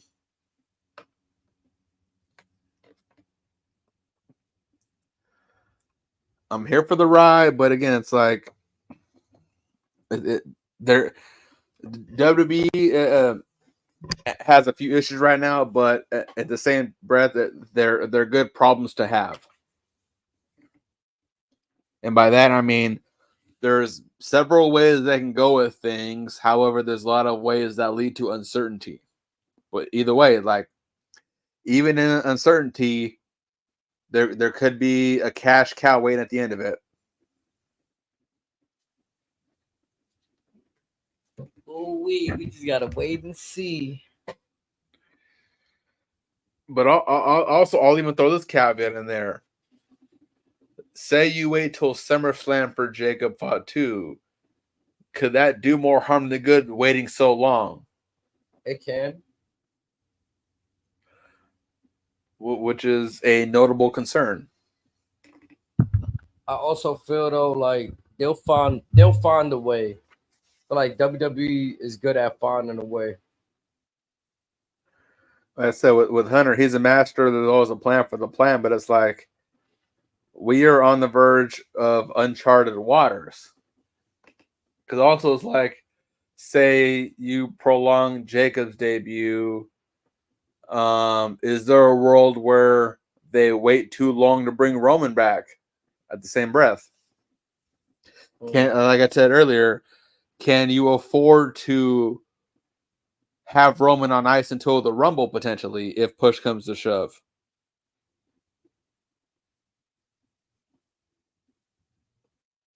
I'm thinking there's a lot. Say Cody drops the belt to somebody, or say he drops it to The Rock or whatever. Cody's in the Rumble.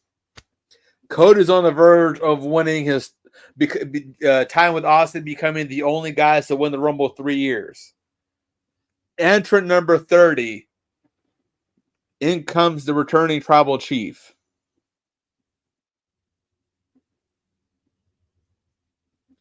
This is something that could quite possibly be a possibility.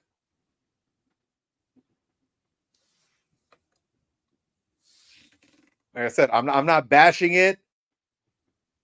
This is a great problem for them to have because, again, that kind of leaves us in the situation we are towards, like, again, what if this? What if this? What if this? I can only imagine the creative juices flowing through Triple H and Shawn Michaels right now. Okay, so this is why I've been quiet this whole time. I was attempting to find the information that I just spoke on, which was the next challenges for the women's tag team belts. On Monday, Monday Night Raw, Shayna Baszler and Zoe Stark emerged victorious in a four-way tag team title eliminator, which included Katana Chance, Kaden Carter, Ivy Now, Maxine Dupree, as well as Dakota Kai and Kyrie Sane. Okay. So after picking up the win, Shayna Baszler I thought that was for the NXT women's tag belts. No. Really? Yeah, it's gonna be for Bianca and Jade's. And they saying we should be expecting announcements at either the King and Queen of the Ring, PLE, or this Friday's SmackDown. Okay, that kind of changes some things for me, because in all honesty, I would not be opposed to Shayna Baszler and Zoe Stark dethroning Jade and Bianca. I'm okay with that. I wouldn't be opposed to it for a few reasons. One, again, presuming that Bianca isn't with child as we speak, presuming so. I'm not putting words in anyone's mouth, but if that's the case, I wouldn't be mad at us getting Bianca versus Jade at a SummerSlam or even a Survivor Series in a grudge match. Mm-hmm. Yeah. I wouldn't be opposed. I also wouldn't be opposed to maybe Jade versus a Nia Jax potentially, or even honestly, I wouldn't be opposed to a Jade versus a Becky Lynch, or even a Liv Morgan. Should Liv Morgan beat Becky Lynch? Would not be opposed to that. Like I said, WWE's in a weird spot too, where yes, they are struggling without the tribal chief. Let's just be honest with that. They are struggling. However, they have a lot of stuff to where the stage has been set. They have a lot of situations to where Easter eggs have been laid. They have several stories and plots that could go in about 12 different directions. And with us being fans, I don't see any situation that I've kind of like thought of so far that would pose as something that, oh, I don't want that. So again, they could go many ways. Maybe this is just me having trust in Triple H and his repertoire and his history, that no matter where he goes, it's going to somehow make sense and it's somehow going to work. Unless they throw Jade to the wolves and just have her just have like a 40-minute match with Nia for the women's belt, and it's just a whole lot of like, what the fuck. But again, like, I'm pretty sure they're a little bit better off than that. This will make sense though. Also, if you have Bianca lose tonight, on Friday, and then they have to defend their championships, and either King and Queens or at the next PLE. So I could see so saying like, so say you have like Zoe and Shayna dethrone them. You could even throw in something on the lines of say Bianca takes the pin. Jay come out and say, I didn't come here to lose, and just bop. Right. And then you can just go right into that. Like I said, there's a lot of different ways you can go about this, and there's more ways that you can think of that could work than ways that you think of that can go south. Correct. I'm here for it all. Hell yeah, I can't wait. Chat, we gonna let it right there. Y'all gotta tap in though, because tomorrow we're gonna have Razor. I think we're gonna have Razor come back for like the next 2 days if he's with it, because we're gonna have Unwelcome Your Thoughts. This is the regular Unwelcome Your Thoughts season 2, episode 4. We're gonna get that right tomorrow, and then on Friday we're gonna be doing the usual SmackDown wrap up off the hip and PLE preview until the next night. We're gonna have more clarity as to what's going on for the PLE. So y'all tap in with us, man. In the words of the great Willie Adams, whenever you need me, I'll be there. Yes, sir. We here, man. I ain't gonna sing because I ain't trying to get any of the copyright strikes on your ass. Nah, I appreciate that, man. Y'all see the tag names right there. Hit us with a follow right there. Woo underscore styles, cap right there. L underscore captain, razor underscore core. Anything else you want to say, my brother? Where my boys Cap and Snake Eyes at, man? Man, I know Snake Eyes. I had texted him before the show. He's out out of state right now. You know what I'm saying? So he should be back with us by the weekend, he said. And my boy Snake, Cap, I know you're he's tagged. listening. Live it up, my brother. Live it up. Yes, sir. Big facts, man. That's the fan. That's the gang, man. You already know. I appreciate you. I appreciate y'all out there, man. Y'all can stick around. We're gonna have some music and stuff playing, but we're gonna just wrap this up right here, y'all. Yes, sir.